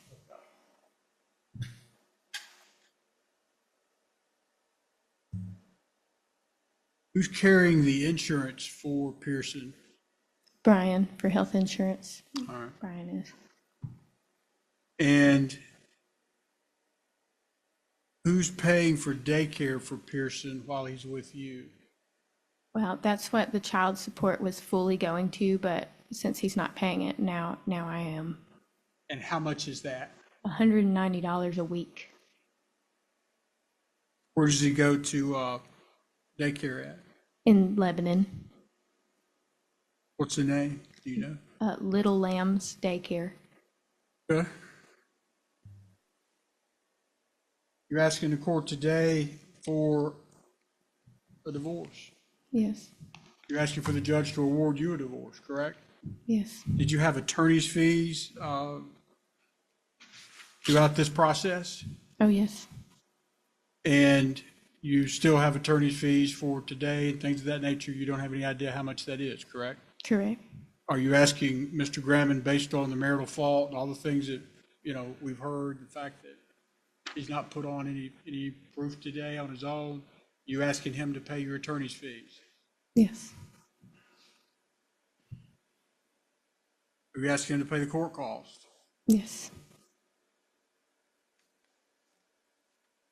That's all I have.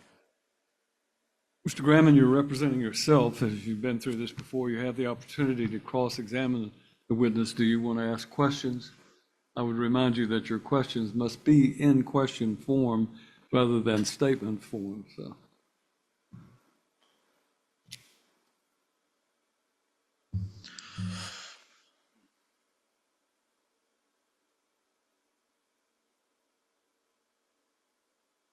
We hear you talk about 4 vehicles as well as 2 firearms owned throughout the course of the marriage.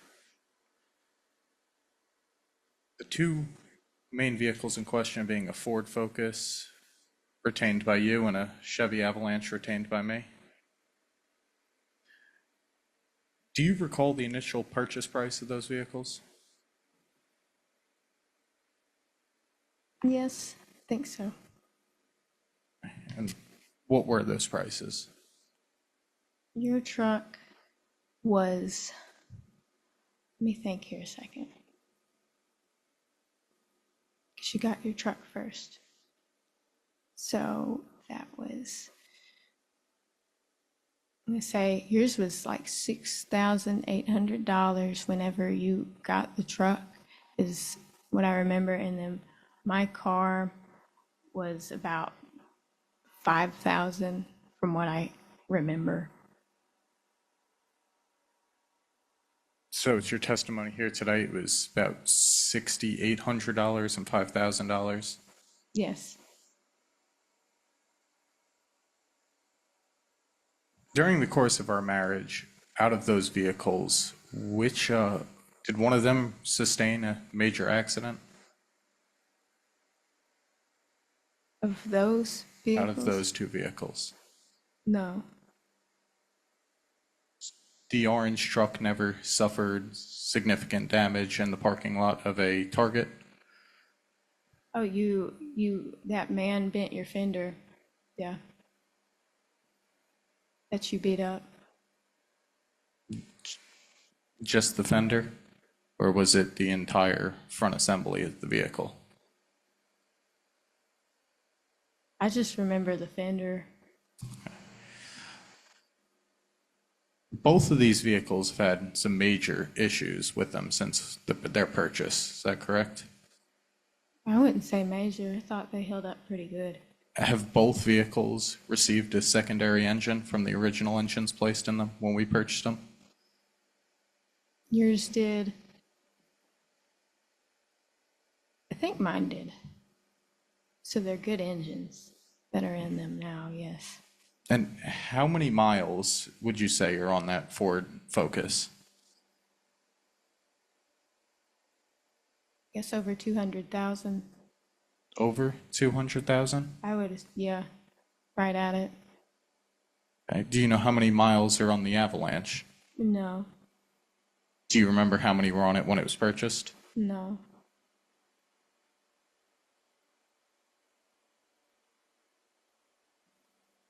Out of these two vehicles, why is it that the car, the Ford Focus, has depreciated, yet the truck in an accident has appreciated in value?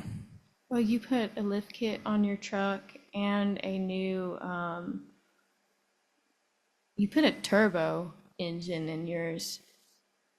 So yours has been modified and spruced up and, it is nice. And I've done nothing to mine but put miles on it and spill a bunch of Pearson's chocolate milk all in it and whatnot. Before these vehicles were purchased, we each had separate vehicles. Is that correct? Can you say that again? Before the purchase of these vehicles, we each had other vehicles? I had one.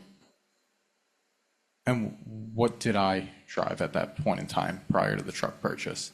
My Xterra. Then what was the purpose of the white Lexus?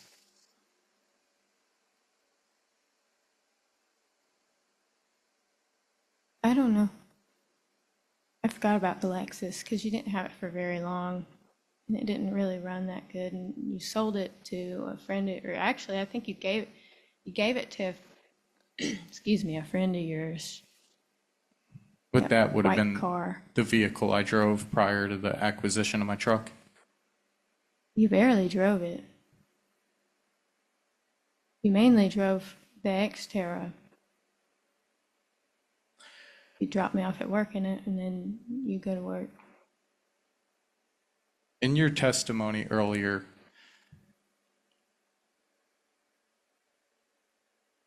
you testified of some credit cards, 4 specifically.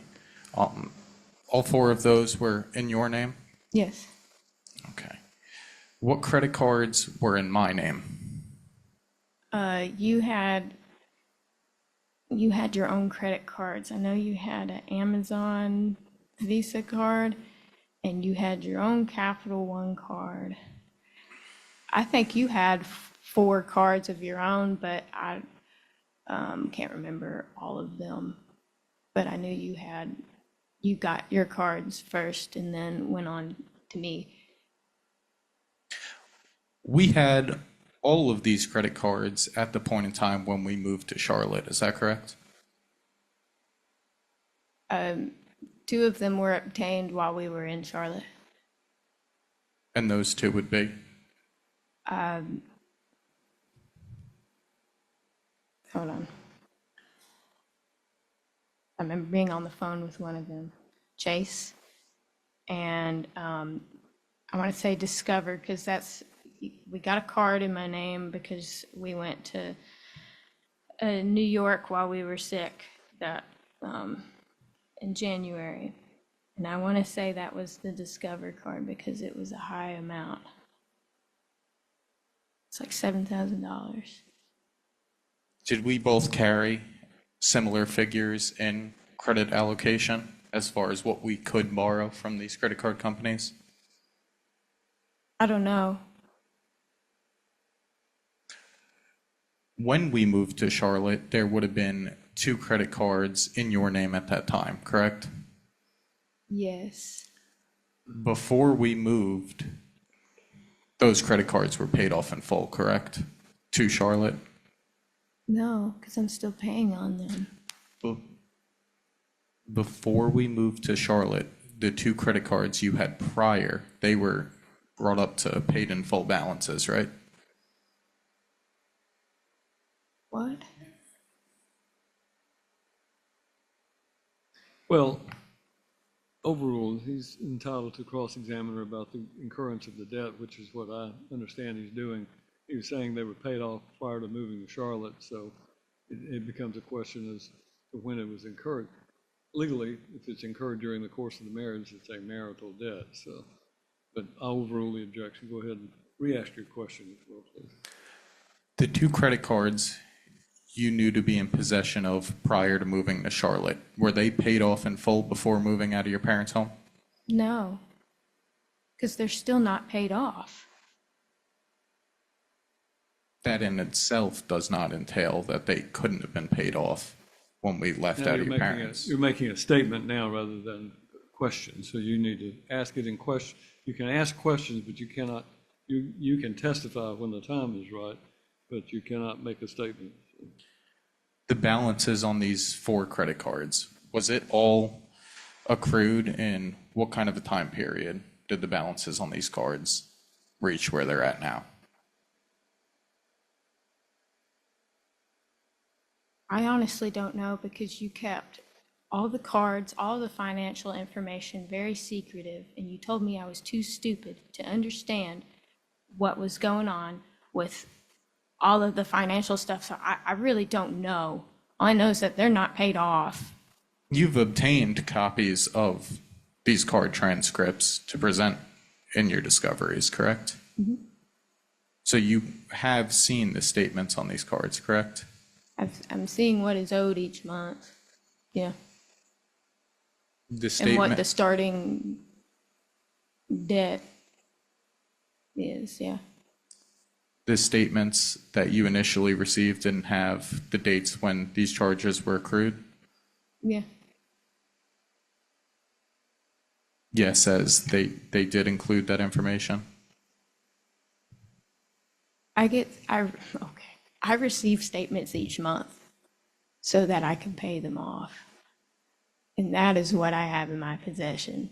It says when they started and how much debt had been accumulated, to the max capacity. And so I get those letters in the mail, and that's how I know what is owed. Does that make sense? And it's your testimony that I made all the purchases on these credit cards, Yeah. every last one of them? Yeah. And in this time living in Charlotte, what was the financial circumstance of the home? How was the money coming in for the bills at that time prior to the separation? You were mainly working. I worked some with my mom cleaning and taking Pearson with me, like on Sundays.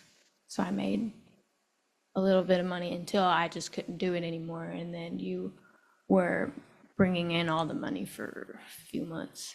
Yeah. So for a few months, what we relied on was my sole income as well as the leverage of certain credit cards. Yeah.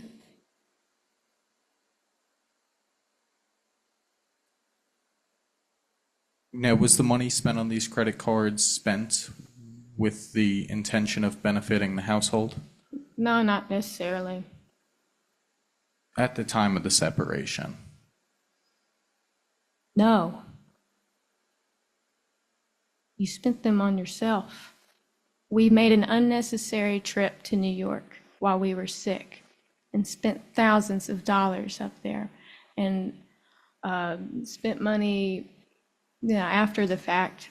I actually have documentation of that Discover card, how fast you blew through $7,000. If we were financially struggling, we should have never have went to New York. And you were dead set on going to New York when you could have, if you wanted us to go there while not being sick. Your family is very wealthy. They would have been happy to have paid for a plane ticket for us. But who am I? Speculation.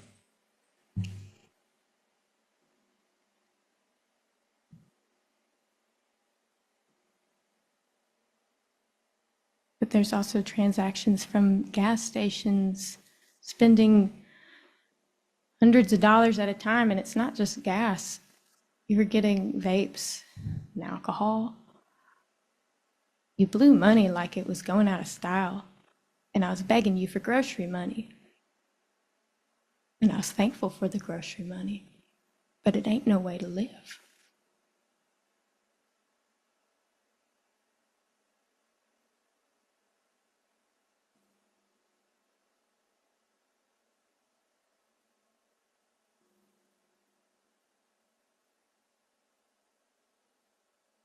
Is it your belief at this time that the debt has been, to this point, unfairly distributed?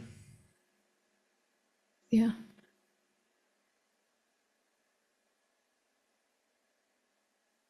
And would that retain your belief if the credit cards issued to my name carried more significant balances and debts than your cards? Can you say that again?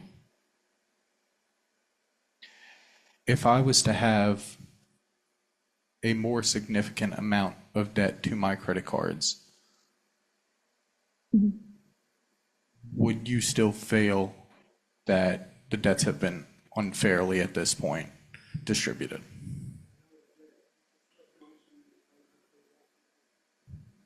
Sustained, I think that's a question that's more for argument to the court than it would be for her. So is it your testimony that you are unsure of the financial standings of myself during this period of time?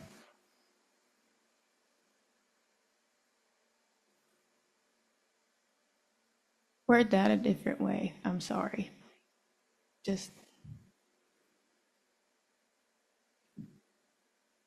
I don't really understand what you're trying to ask. It's your testimony today you have an understanding of the debts that are incurred under your name. Yes. Have you been made aware through discovery of the debts incurred under my name? No, I don't know what all is in your name.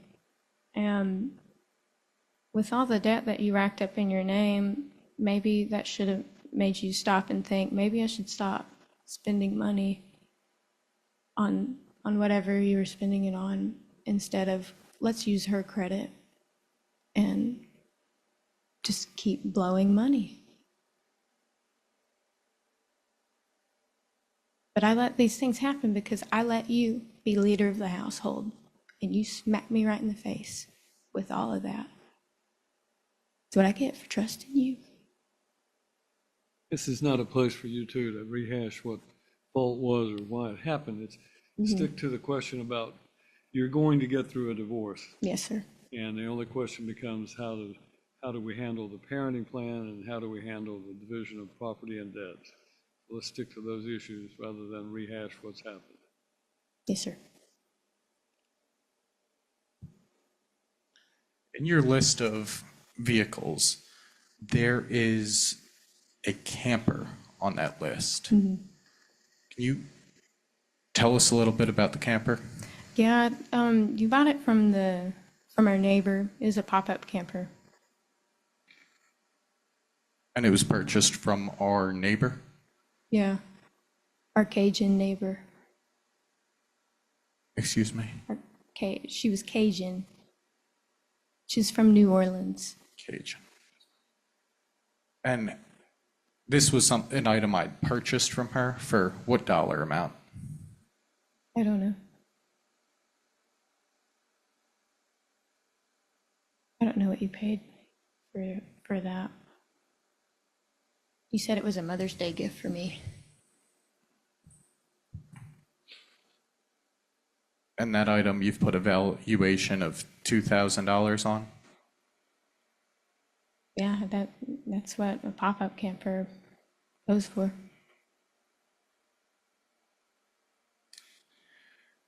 What was the condition of this camper when I brought it home? It's fairly nice. I was surprised, actually. Had 2 beds and a fridge. Let me interrupt you for a second. I had down that the camper was $300 to $400 valued, and Okay. that the Chevrolet Corvette was the $2,000 value. Am I correct about that? Just wanted to make sure I was right. If that's what's listed, it's been a long time since Well, I've, that's what I understood you testified to. Mr. Holly was going through your list of property with Yeah. you. All right, sorry.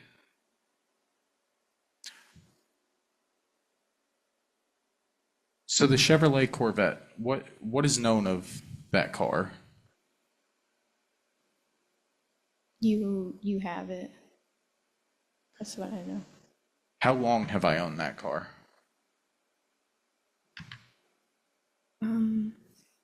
We're in Cookville. So that was 2020. Got it in 2020.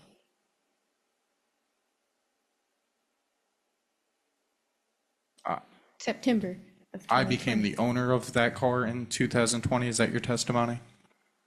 No, it's still in my name. I'm technically the owner of it. When that car got placed in your name, whose name was the prior title in?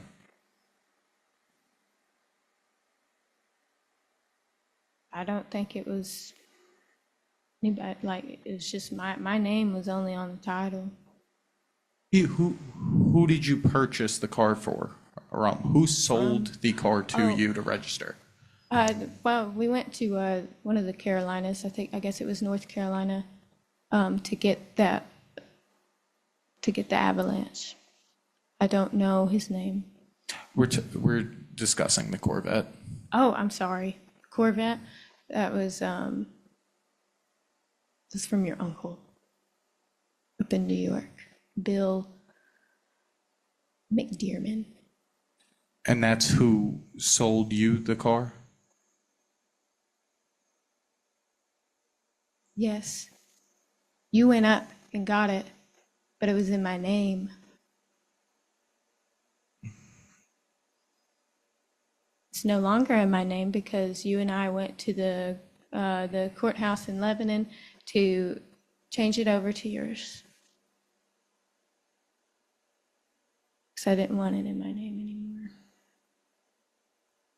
So it's your testimony here today that I have not owned that car since my high school graduation. No, your uncle did. You may have been able to drive it. I know you drove it, and but Bill said it was always his. Actually, Bill was going to give it to Billy, his son, until you asked for it.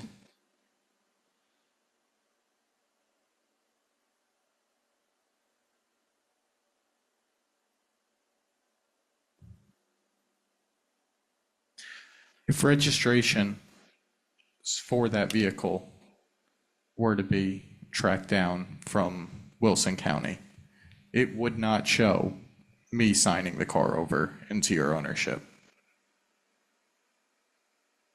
as being the prior registered owner in New York.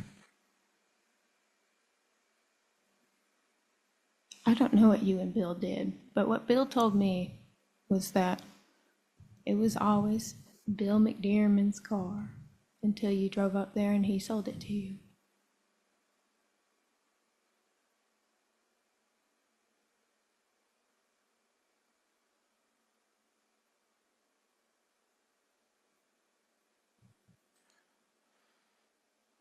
We've also heard you testify today of a firearm in my possession that I believe you were looking to obtain.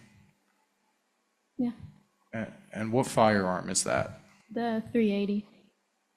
Westington. Smith & Wesson? Yep, that's it.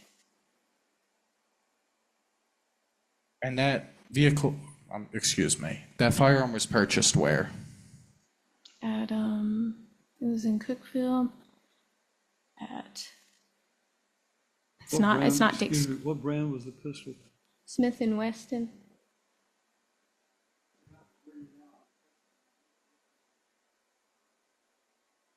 Okay.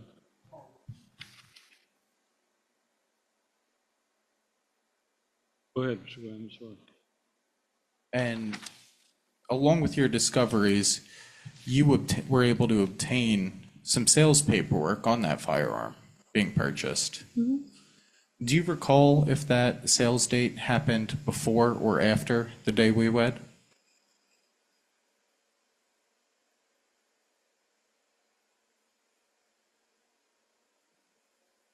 It was before.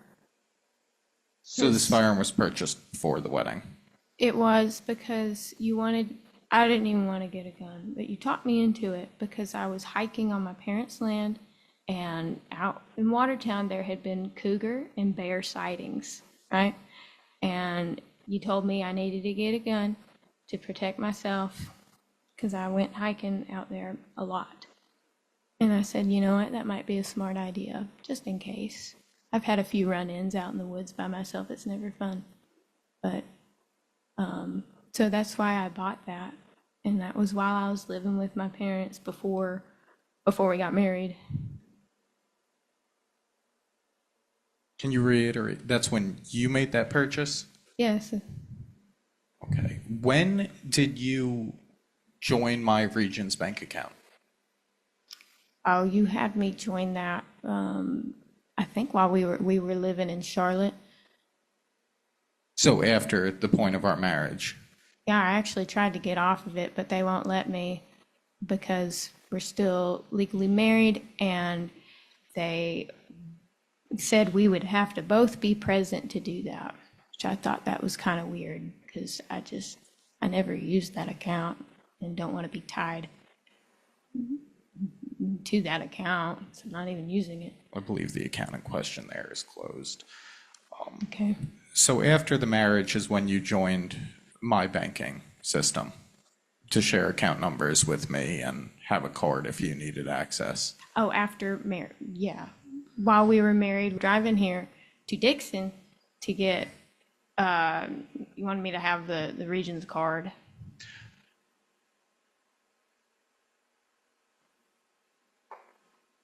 Prior to our marriage, there would be no record of that firearm purchase at Academy Sports going through a Regions bank account in my name. No, it went through my Wilson Bank and Trust card.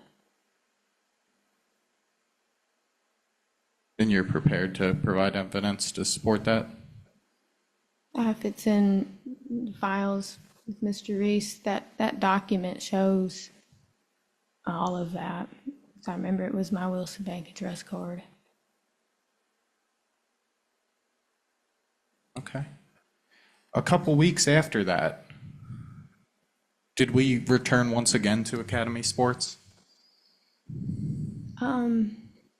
Yeah, we went, I don't know if it was a couple weeks, but we did go after to get a 22 Smith & Weston. And where is that 22 retained? I have the 22. You have the 22. I do. And was that purchased to get locked up in a cabinet, left in a cabinet, or?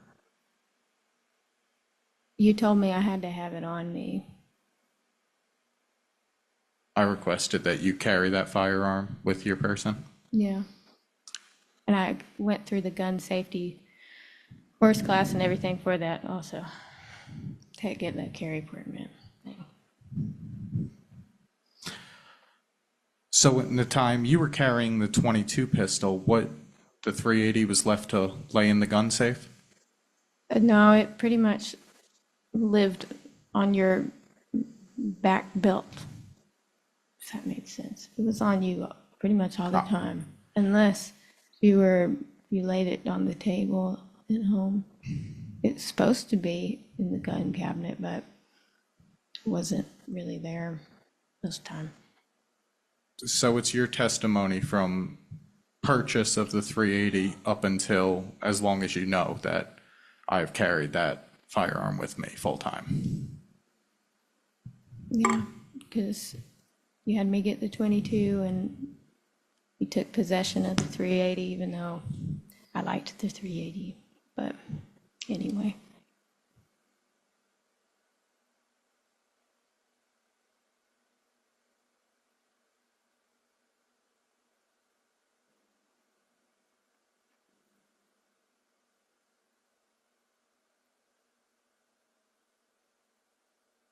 Upon the initial separation, obviously, we were not getting along very well. That last day you were there, was I home with you? Yeah.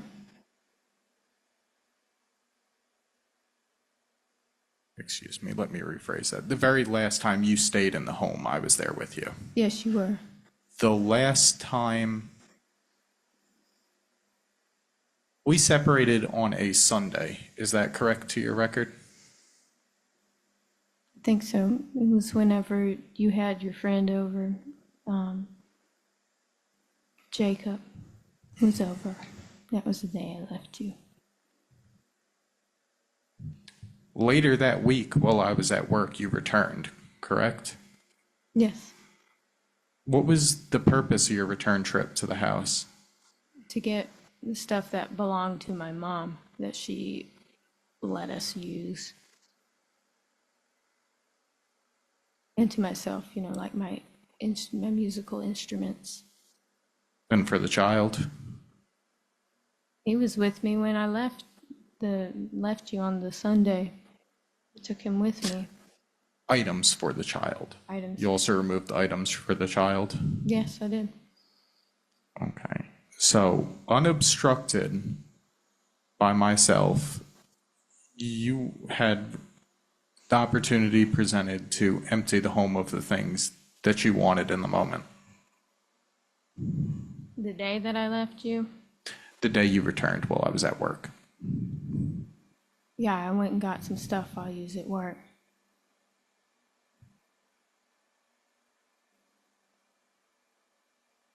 Can we quantitate stuff? Is some stuff, is that half or more of possessions in the home? Half or less?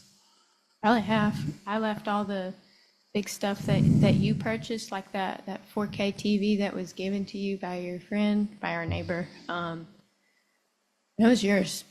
That white couch, that's yours. I left the bed that I bought before we were even married. I said, yeah, that's his.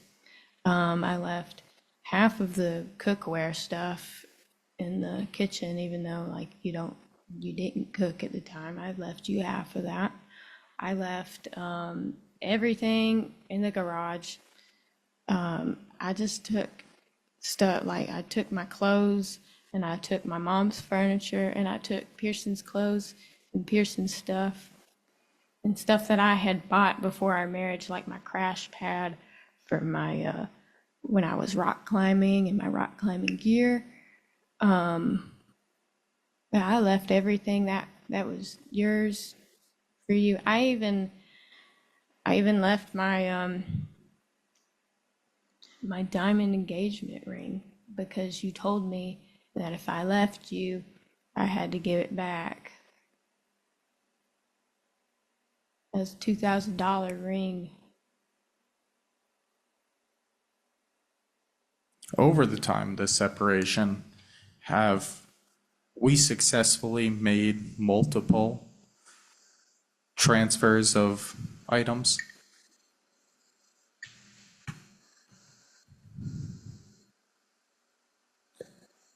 What? After your initial leaving the home, did you return after your initial emptying of items from the home? No, I never went back to You never the received house. items that were boxed up in the garage? I think my mom went back. It was either my mom or dad because you said, here's some stuff. I didn't go back because I wasn't going to do that. Which But ultimately had you some- attained it. yeah, it was literally clothes and some stuff for Pearson was in those boxes that I just wasn't going to deal with. And Whenever I was then leaving. less than a year ago, did we once again make a transfer of you taking more and more possession of other items from the home? You gave me some junk, like cups that weren't even mine. I didn't know where they came from. I guess from Philip or something like that. I wanted my kayak back, but I'm sure that's long gone. My mom bought me that a couple of years before I met you because Maddie and I would go out kayaking. Yeah, it's gone. I think I was thinking a little more specifically of maybe an end table, An end table. a schoolboys table. Yeah, that was my grandmother's. But I made sure that made its way back to you within the last year. Yeah, it's falling apart, but it's back. Mhm. I mean, it's nothing wonderful, but yeah, thank you. But I have made attempts to rectify the situation between us and get you the things that I believed that you wanted and were entitled to.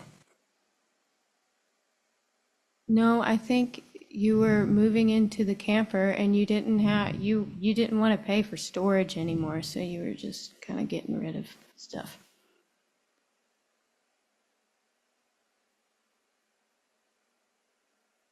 That's fine.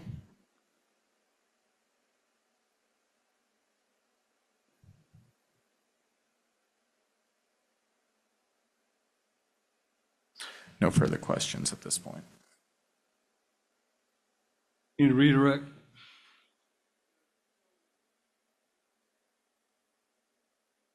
Property sheet that's ordered in evidence. Your separate property list, you have a 22 compact hand pistol, and you say that's with you. Was it Yes. your testimony you bought that prior to the marriage, Yes. and it's in your name? Yes. And then there's that 380 hand pistol, and you say Mr. Gramman has that. Yes, he does. Did you buy that prior to the marriage as well? Yes. And it's in your name? Yes. You're asking the court to return that. Yes. Or the value of it, you've got listed is that $98.99? Yes. Okay, so you're asking for the value of that or the pistol to be returned? Either.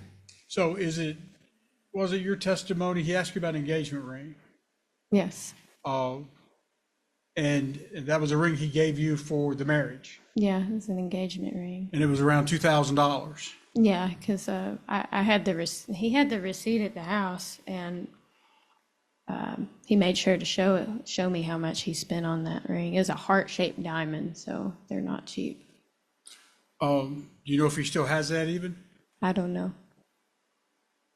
If the court reasons that out to be like a consideration of marriage gift, would you ask for that back to cover some of these expenses? Yeah, that would be great. That's all I have. I'm sorry, but what did you think the engagement ring was worth? $2,000. And you think he has that? Yes, because I left it there on the pillow with a note. It was right there. You left it on a pillow with a note to him that you were leaving? Yeah, All right. Thank you. You can step down. thank you. Mr. Holly, you may call your next witness.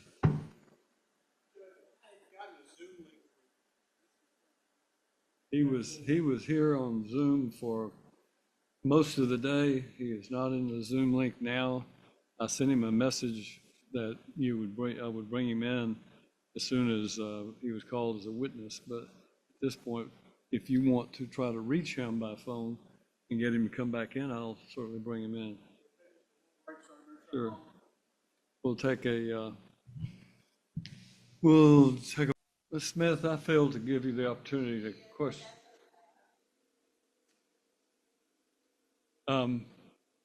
Ms. Lowe and Mr. Holly, we had a conversation about your cases, and my understanding is we're going to continue this case and then see where we are, right? All right. So you have your witness lined up. Jeff Ford is in the waiting room. I'm admitting him. We need to put him up on the big screen, please.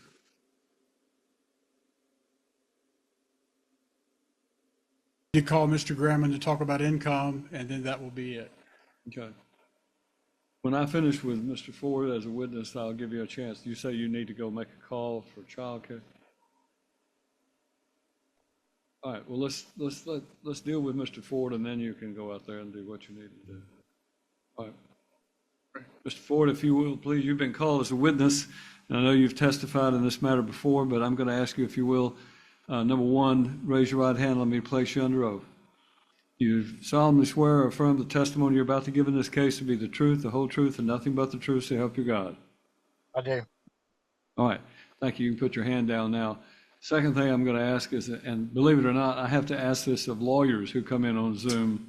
You are not operating a motor vehicle currently on the highway, is that correct? No, You sir, are stationary. You I'm are in a place- stationary, Right, correct? yes, sir. Believe it or not, I have to tell attorneys sometimes to pull over on the side of the road rather than drive Trees. while they're Zoom linking. All right. So you got that?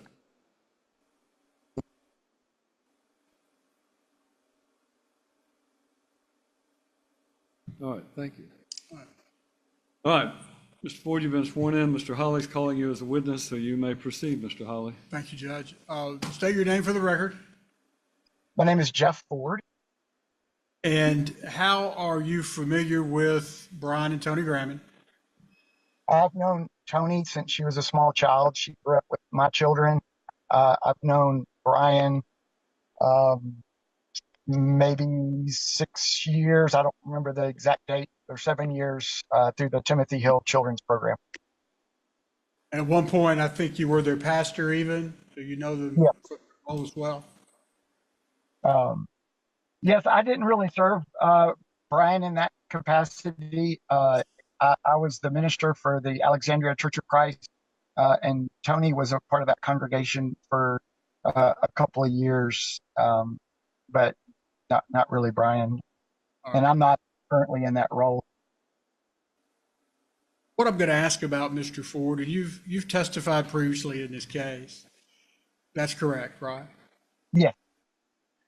And do you have a pretty good understanding of Mr. Brian Graham's current living situation? Only what I have heard on phone conversations. Okay. And those phone conversations were between who? Between myself and Brian. And Mr. Graham. So as far as his current living situation, can you tell the court what you know about his current living situation? Sure. Brian was trying to get me and my wife Bobby to come over so that he could, I guess, have us to go out to eat with him or fix us a meal at his place. He wanted to introduce us to his girlfriend and her baby. Also wanted to show us his new camper that he got. Did you ever go over there? I did not. I've been very, very busy and unable to go over. He was trying to get me and Bobby to go together as well, which complicates it. She's a school teacher in Cannon County, and so it was difficult to ever make that meeting. But he called several days in a row, back to back. You know, tonight, are we going to come tonight? Are you going to meet? And we just couldn't make that connection. So, but he did talk to you about his current living situation. You're aware he has a girlfriend. Yes, Did he ever talk to you about his girlfriend living with him? he did. He said that she, I guess, is a special ed assistant uh, over in Wilson County, and that she had a 6-month-old, and that she was currently living there with him. So she and the 6-month-old was living there with him. That's the way that's the way he said it. And did he mention that his girlfriend now was with child?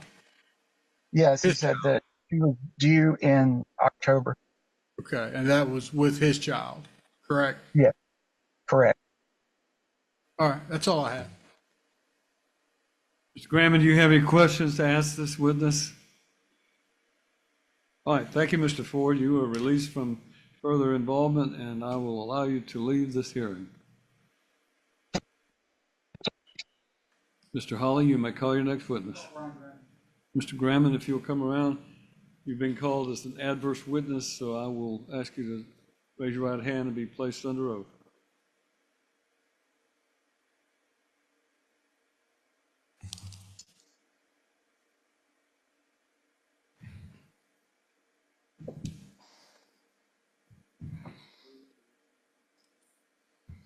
You're Brian Grammon, correct? Correct. Mr. Grammon, you've been employed over time, correct? Correct. And when you filled out your interrogatories as part of the discovery of this case, you recall filling out questions regarding your employment. Yeah. And you said in your discovery, if you recall, that's what I'm asking, you recall that you worked for Messer Construction. That's correct. You At that made, time. I'm sorry? At that time, that's At correct. that time. You made $28 per hour. This sounds about right, yeah. Okay. That you also had done some handyman jobs. Is that correct? You remember filling it out, saying you had done some handyman jobs? Yeah, sounds correct. And that was, looks like you were on Angie's List possibly, you're talking about that? Is that right? Yeah, it's likely. Okay. And you made about $500 a month doing handyman jobs at that time? At that time, that's correct. It would have only been a span of a few months tops that I worked with Angie's List. Where are you working now? I work for O'Neill Steel, Where is that? downtown Nashville. What do you do for, can you spell Emil for me? O'Neill. O'Neill, I'm sorry. I got O'Neill. Neal. Got O'Neill. So, what do you do for O'Neill Construction? I work in the maintenance department. The maintenance department? How much do you work on an average week? Somewhere between 36 and 42. And what's your rate of pay there? 26.60 something. Are there benefits involved there? There are. Okay, and do you have, I'm sorry, what Pearson- is the rate of pay? 26.65, 68, something along them lines. And, do you have benefits available? I do. Do you have Pearson on those benefits? I do. Okay, and they're on your health benefits? He has vision, dental, health, and life. Yeah. Do you get a paycheck from these guys every other week or something like that? How often you pay? I'm paid weekly. All right. Do you get a paycheck weekly? I'm sure I could pull it up in the app itself, but I don't get like a physical piece of paper. Yeah.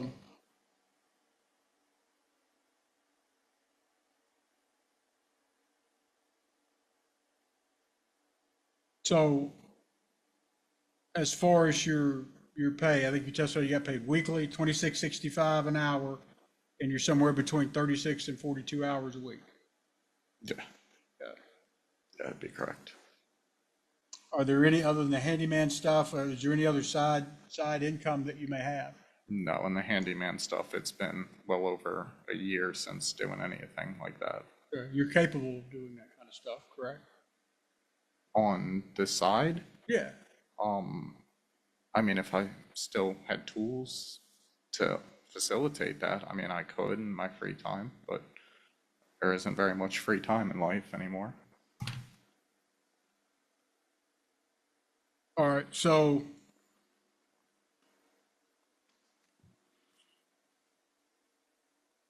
you have life insurance with O'Neill Construction? I did, O'Neill Steel, yes. O'Neill Steel, I'm sorry. So how much is your life insurance that you have with it? $230,000. $230,000? Who's the listed beneficiary for that? Pearson. I'm sorry? At this moment in time, Pearson.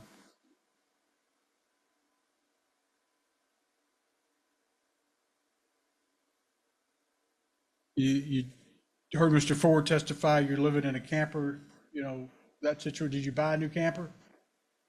Reside in the new camper. Yeah, how much was that? I didn't buy it. How'd you get it? It belongs to my grandparents.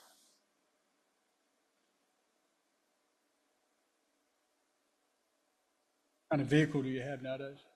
I have a Ford Explorer, What year? 2016. Where'd you get it? Carmar to Bowling Green. How much do you pay for it? $27,000. It paid for now? No. No, it's valued about $8,000 to $9,000, and I still owe $22,000. How long have you had it? 8 months. When we did the discovery, you separated from Miss Grammon, correct? Say that again? When you filled out the discovery for me, do you remember filling out the discovery for me? If I did anything for you, I'd have been separated from Miss Grammon. Yeah, you were before that. separated from Miss Grammon at that time. And the divorce has been filed, obviously. That's what precipitated the discovery, correct? Yeah. All right. So you answered like checking, savings, retirement accounts, that you had a checking account that had $2,344.47 in. Is that correct? I don't have it in front of me. I mean, it's likely that it could have been before a rent payment was due or something along them lines. I want to hand you a page out of your, I'll give you the whole discovery you want. I want to hand you a page out of there and see if you recognize that as the answer to the question. The question is there an account that has that amount of money in it? Yes, according to this, that account has $2,344 in it.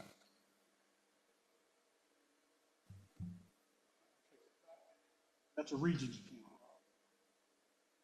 Yeah, I believe that's what it said. Yeah. It's only people I bank with.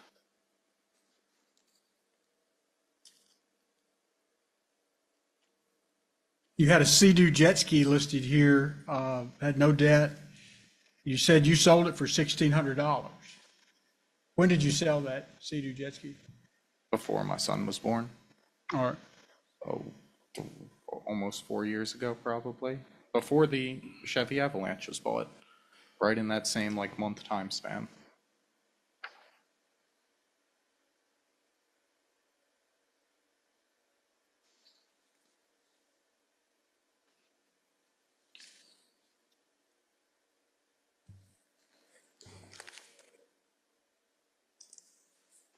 That's all I have.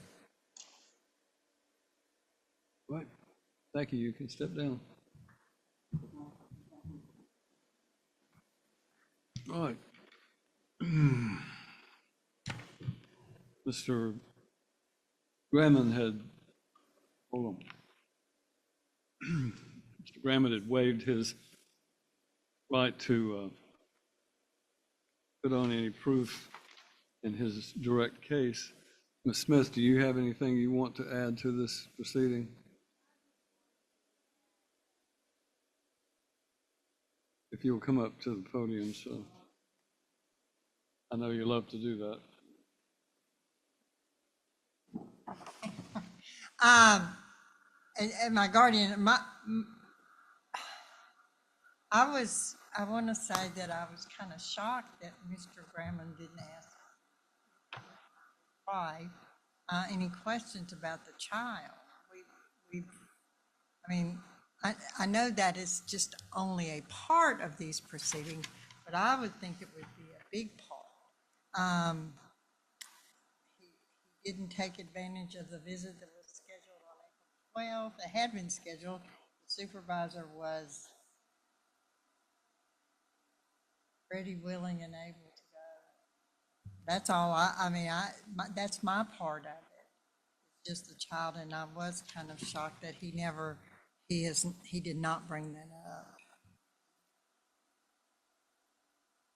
So what we have is the final hearing, and I'm going to deal with the easy things if there is anything first. Mrs. Grammon is awarded a divorce on the grounds of inappropriate marital conduct. The property issue, there is no real property. The court finds that the .22 pistol and the .380, both of these are M&P, but in any event, the .22 pistol and the .380 pistol were acquired by her prior to the marriage, and therefore they are her separate property, and therefore she is awarded both of those items of personal property. Court further finds that the engagement ring, by classification as having been acquired obviously prior to the marriage as a gift, would be by law classified as her separate property, and therefore she is awarded that engagement ring as well. The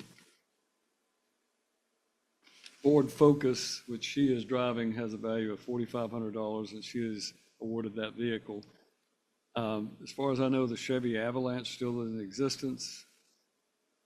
We understand that to be still in existence, and it is not a vehicle that he is currently driving, since he has acquired another vehicle. The 2000 Yamaha motorcycle, the 1990 Chevrolet Corvette, I find that that $2,000 Chevrolet Corvette, there's some well, the testimony is it's in her name and she acquired it. And the camper, pop-up camper, that's $300 to $400. But then I look at the debts that are in her name, and that's the only proof I have, according to this income and expense statement, or rather the asset and property list that was produced. The debts that are incurred in her name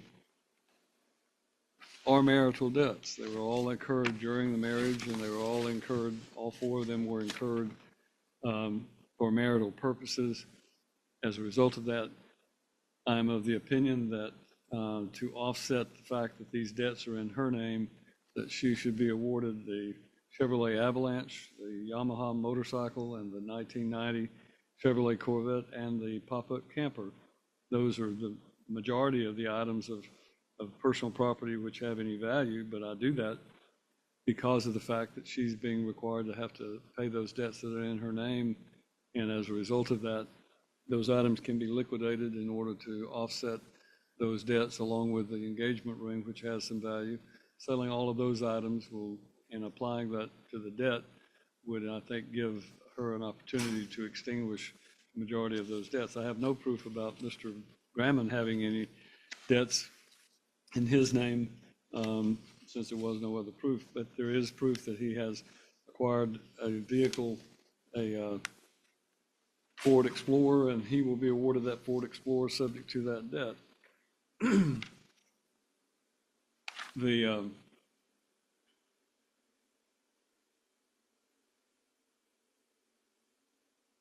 I think that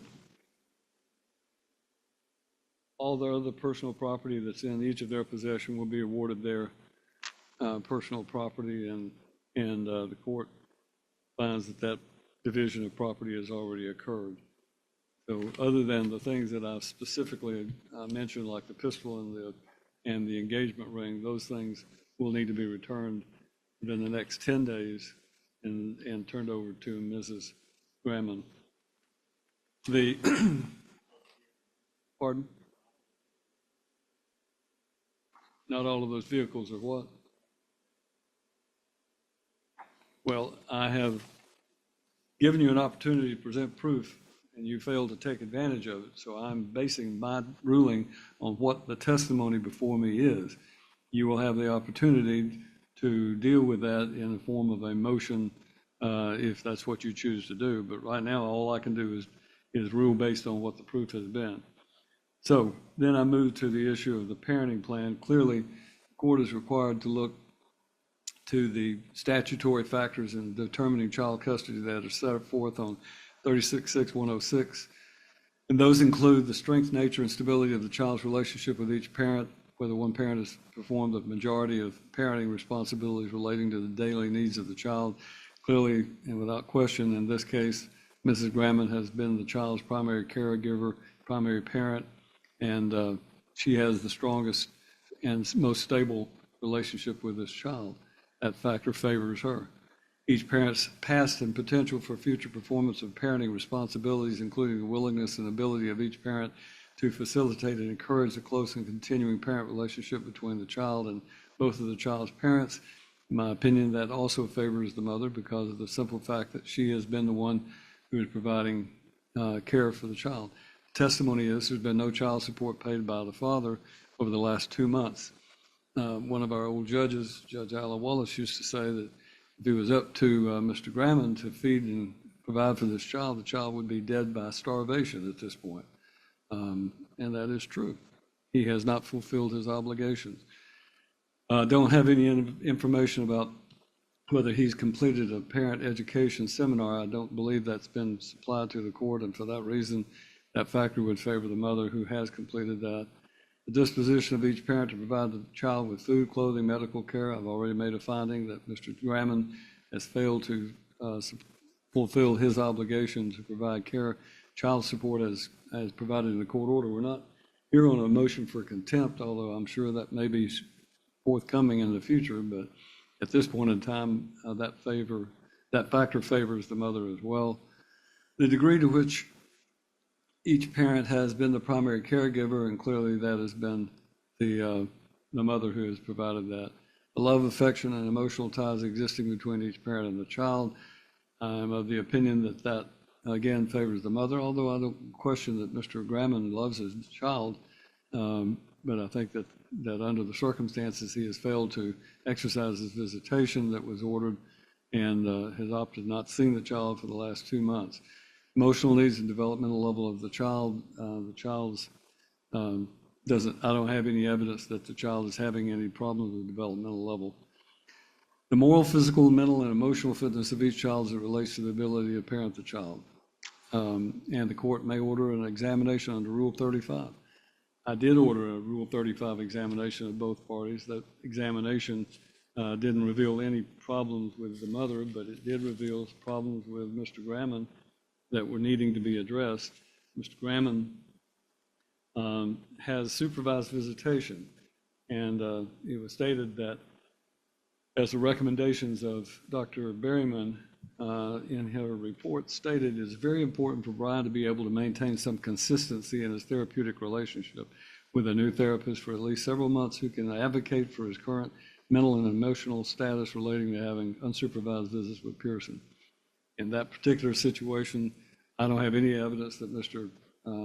Graham is actually seeing a therapist or has been maintaining that. And again, he opted not to present any proof. Increasing, and her other recommendation was increasing some supervised visits would be appropriate, and perhaps they don't have to be strenuously supervised. When a report from the therapist can be produced, then I could consider unsupervised. I don't have, again, a therapist to give me any recommendations that Mr. Graham has been seeing. The prior therapist, if I recall this correctly, at a temporary hearing, had not been exposed to the recordings, and some of his recommendations were completely reversed after having heard some of the recordings made in the situation. So it is this court's opinion that that factor clearly favors Mrs. Graham. You cannot listen. You know, I understand people don't always speak the way I speak, and that people don't always have the same consideration for the use of profanity that I may think to be appropriate. And I don't try to apply my standard of that factor on other people. But when I hear again, what I heard before, and I have no reason to think that has necessarily changed with Mr. Graham. When I hear the language that was used, this child doesn't deserve to live in an environment being subjected to that type of language and that type of temperament and so forth. In my opinion, the proof in this case has shown that Mr. Graham has a volatile temper that is yet to be dealt with or under control, and that he has failed to provide an adequate environment for this minor child. The ninth factor is the child's interaction and interrelationships with siblings, relatives, and other step relatives, and I don't really have anything about that. The importance of continuity in the child's life. This is, in my opinion, again, factoring the factor that favors the mother because the child has been living in her stable environment. The evidence of physical, emotional abuse of the child or to the other parent or to any other person, including the child's siblings. I find that factor does favor the mother because I find that the proof has been that Mr. Graham has been emotionally abusive to Mrs. Graham. Anytime you ask somebody to go buy something for you in a store and they don't get it, and then you curse them up one side and down another and tell them they didn't do the one thing that you told them to do, that is both demeaning and emotionally abusive in this court's opinion. Character and behavior of any other person resides in or frequents the home of the parent. Testimony is that Mr. Graham has, according to Mr. Ford at least, has a new person in his life, and I congratulate him on that if that's a good relationship. And he may be pending to have another child brought into this world. And the fact of the matter is that I don't have that person before me to testify, so I cannot assert that that person is a good influence or a bad influence over this minor child. So therefore, that factor would favor the mother and not be a factor in favor of the father. The parent's employment schedule and so forth, I don't have anything else about that. Other factors relevant by the court. I do believe that the court finds that there are other factors that I've mentioned, the recordings which are demonstrating a volatile makeup of Mr. Graham and a swaggering type of disposition that he believes that he can threaten or harass Mrs. Graham, or that he can, and I'm going to go back to this. When I set up that supervised visitation in the church with the maternal grandmother, and Mr. Graham showed up by this exhibit, which was exhibit number 3, with a pistol in his back waistband, clearly demonstrating that pistol for the use. That was nothing more than intimidation. And while he testified at the prior hearing that he was doing that because he felt like he needed that for safety's sake, that was nothing more than an attempt to intimidate and threaten. And I think that type of bullying is, again, the issue that I have with this case. And number 16, whether the parent has failed to pay court-ordered child support for a period of 3 years or more, that doesn't apply, but he has failed to pay for the last 2 months. So all of those factors that I've mentioned favor the mother overwhelmingly, and none of those factors favor the father. So it is clear that the mother will be the primary residential parent of this minor child. Mr. Graham has been awarded supervised visitation. Nothing before this court indicates to me that that supervision should be lifted or changed. And in fact, I find that the supervision of his visitation is going to have to be by someone other than a family member of Mrs. Graham. And I am making it a permanent restriction right now until there's I'm not setting this case for future review because there's been no progress in it. I am making it a final order that he will have supervised visitation under a supervisor that is approved by the guardian ad litem. And if he chooses to exercise his visitation, so be it. If he doesn't, then that's his option as well. If he fails to visit with the child for a long enough period, there are remedies that will take place at that point. But in my opinion, he can exercise his supervised visitation And once that has been done for a period of time, it'll be up to him to file a petition with the court to modify that and increase his level of visitation. I am not inclined to set a visitation or a review of this down the road. It is not my job to try to make him a better father or to make him exercise the supervised visitation. It is my job to ensure the benefit of this child, and that's what I've done. So if he uses the visitation that is provided, then comes back in at a later date by filing a petition to modify, I think that would be certainly a change of material circumstances that would warrant increasing his visitation and considering unsupervised. But I'm not setting this again for a hearing. This has been pending too long, and the parties need to have some finality. So that is the court's order. He will be ordered to pay child support based upon the proof before this court of $26.50 an hour for a 40-hour week. And I'm not requiring him to be considered for the handyman position. I don't think a father ought to have to work more than one job just to pay child support. So he'll be ordered to pay child support based on that. Her income was testified to. She'll be ordered, or rather, the child support will be calculated based on what her proof has been.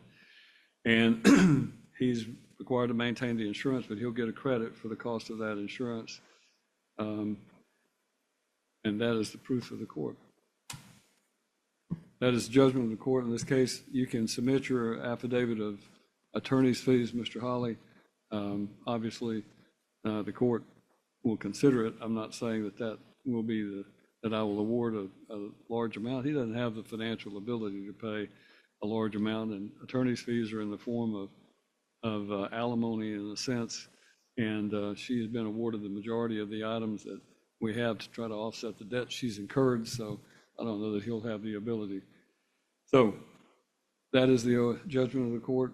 Mr. Hawley will draw the order and submit it to the court and copy it to Mr. Gramman. All right, this case is concluded, and we will move to the next case.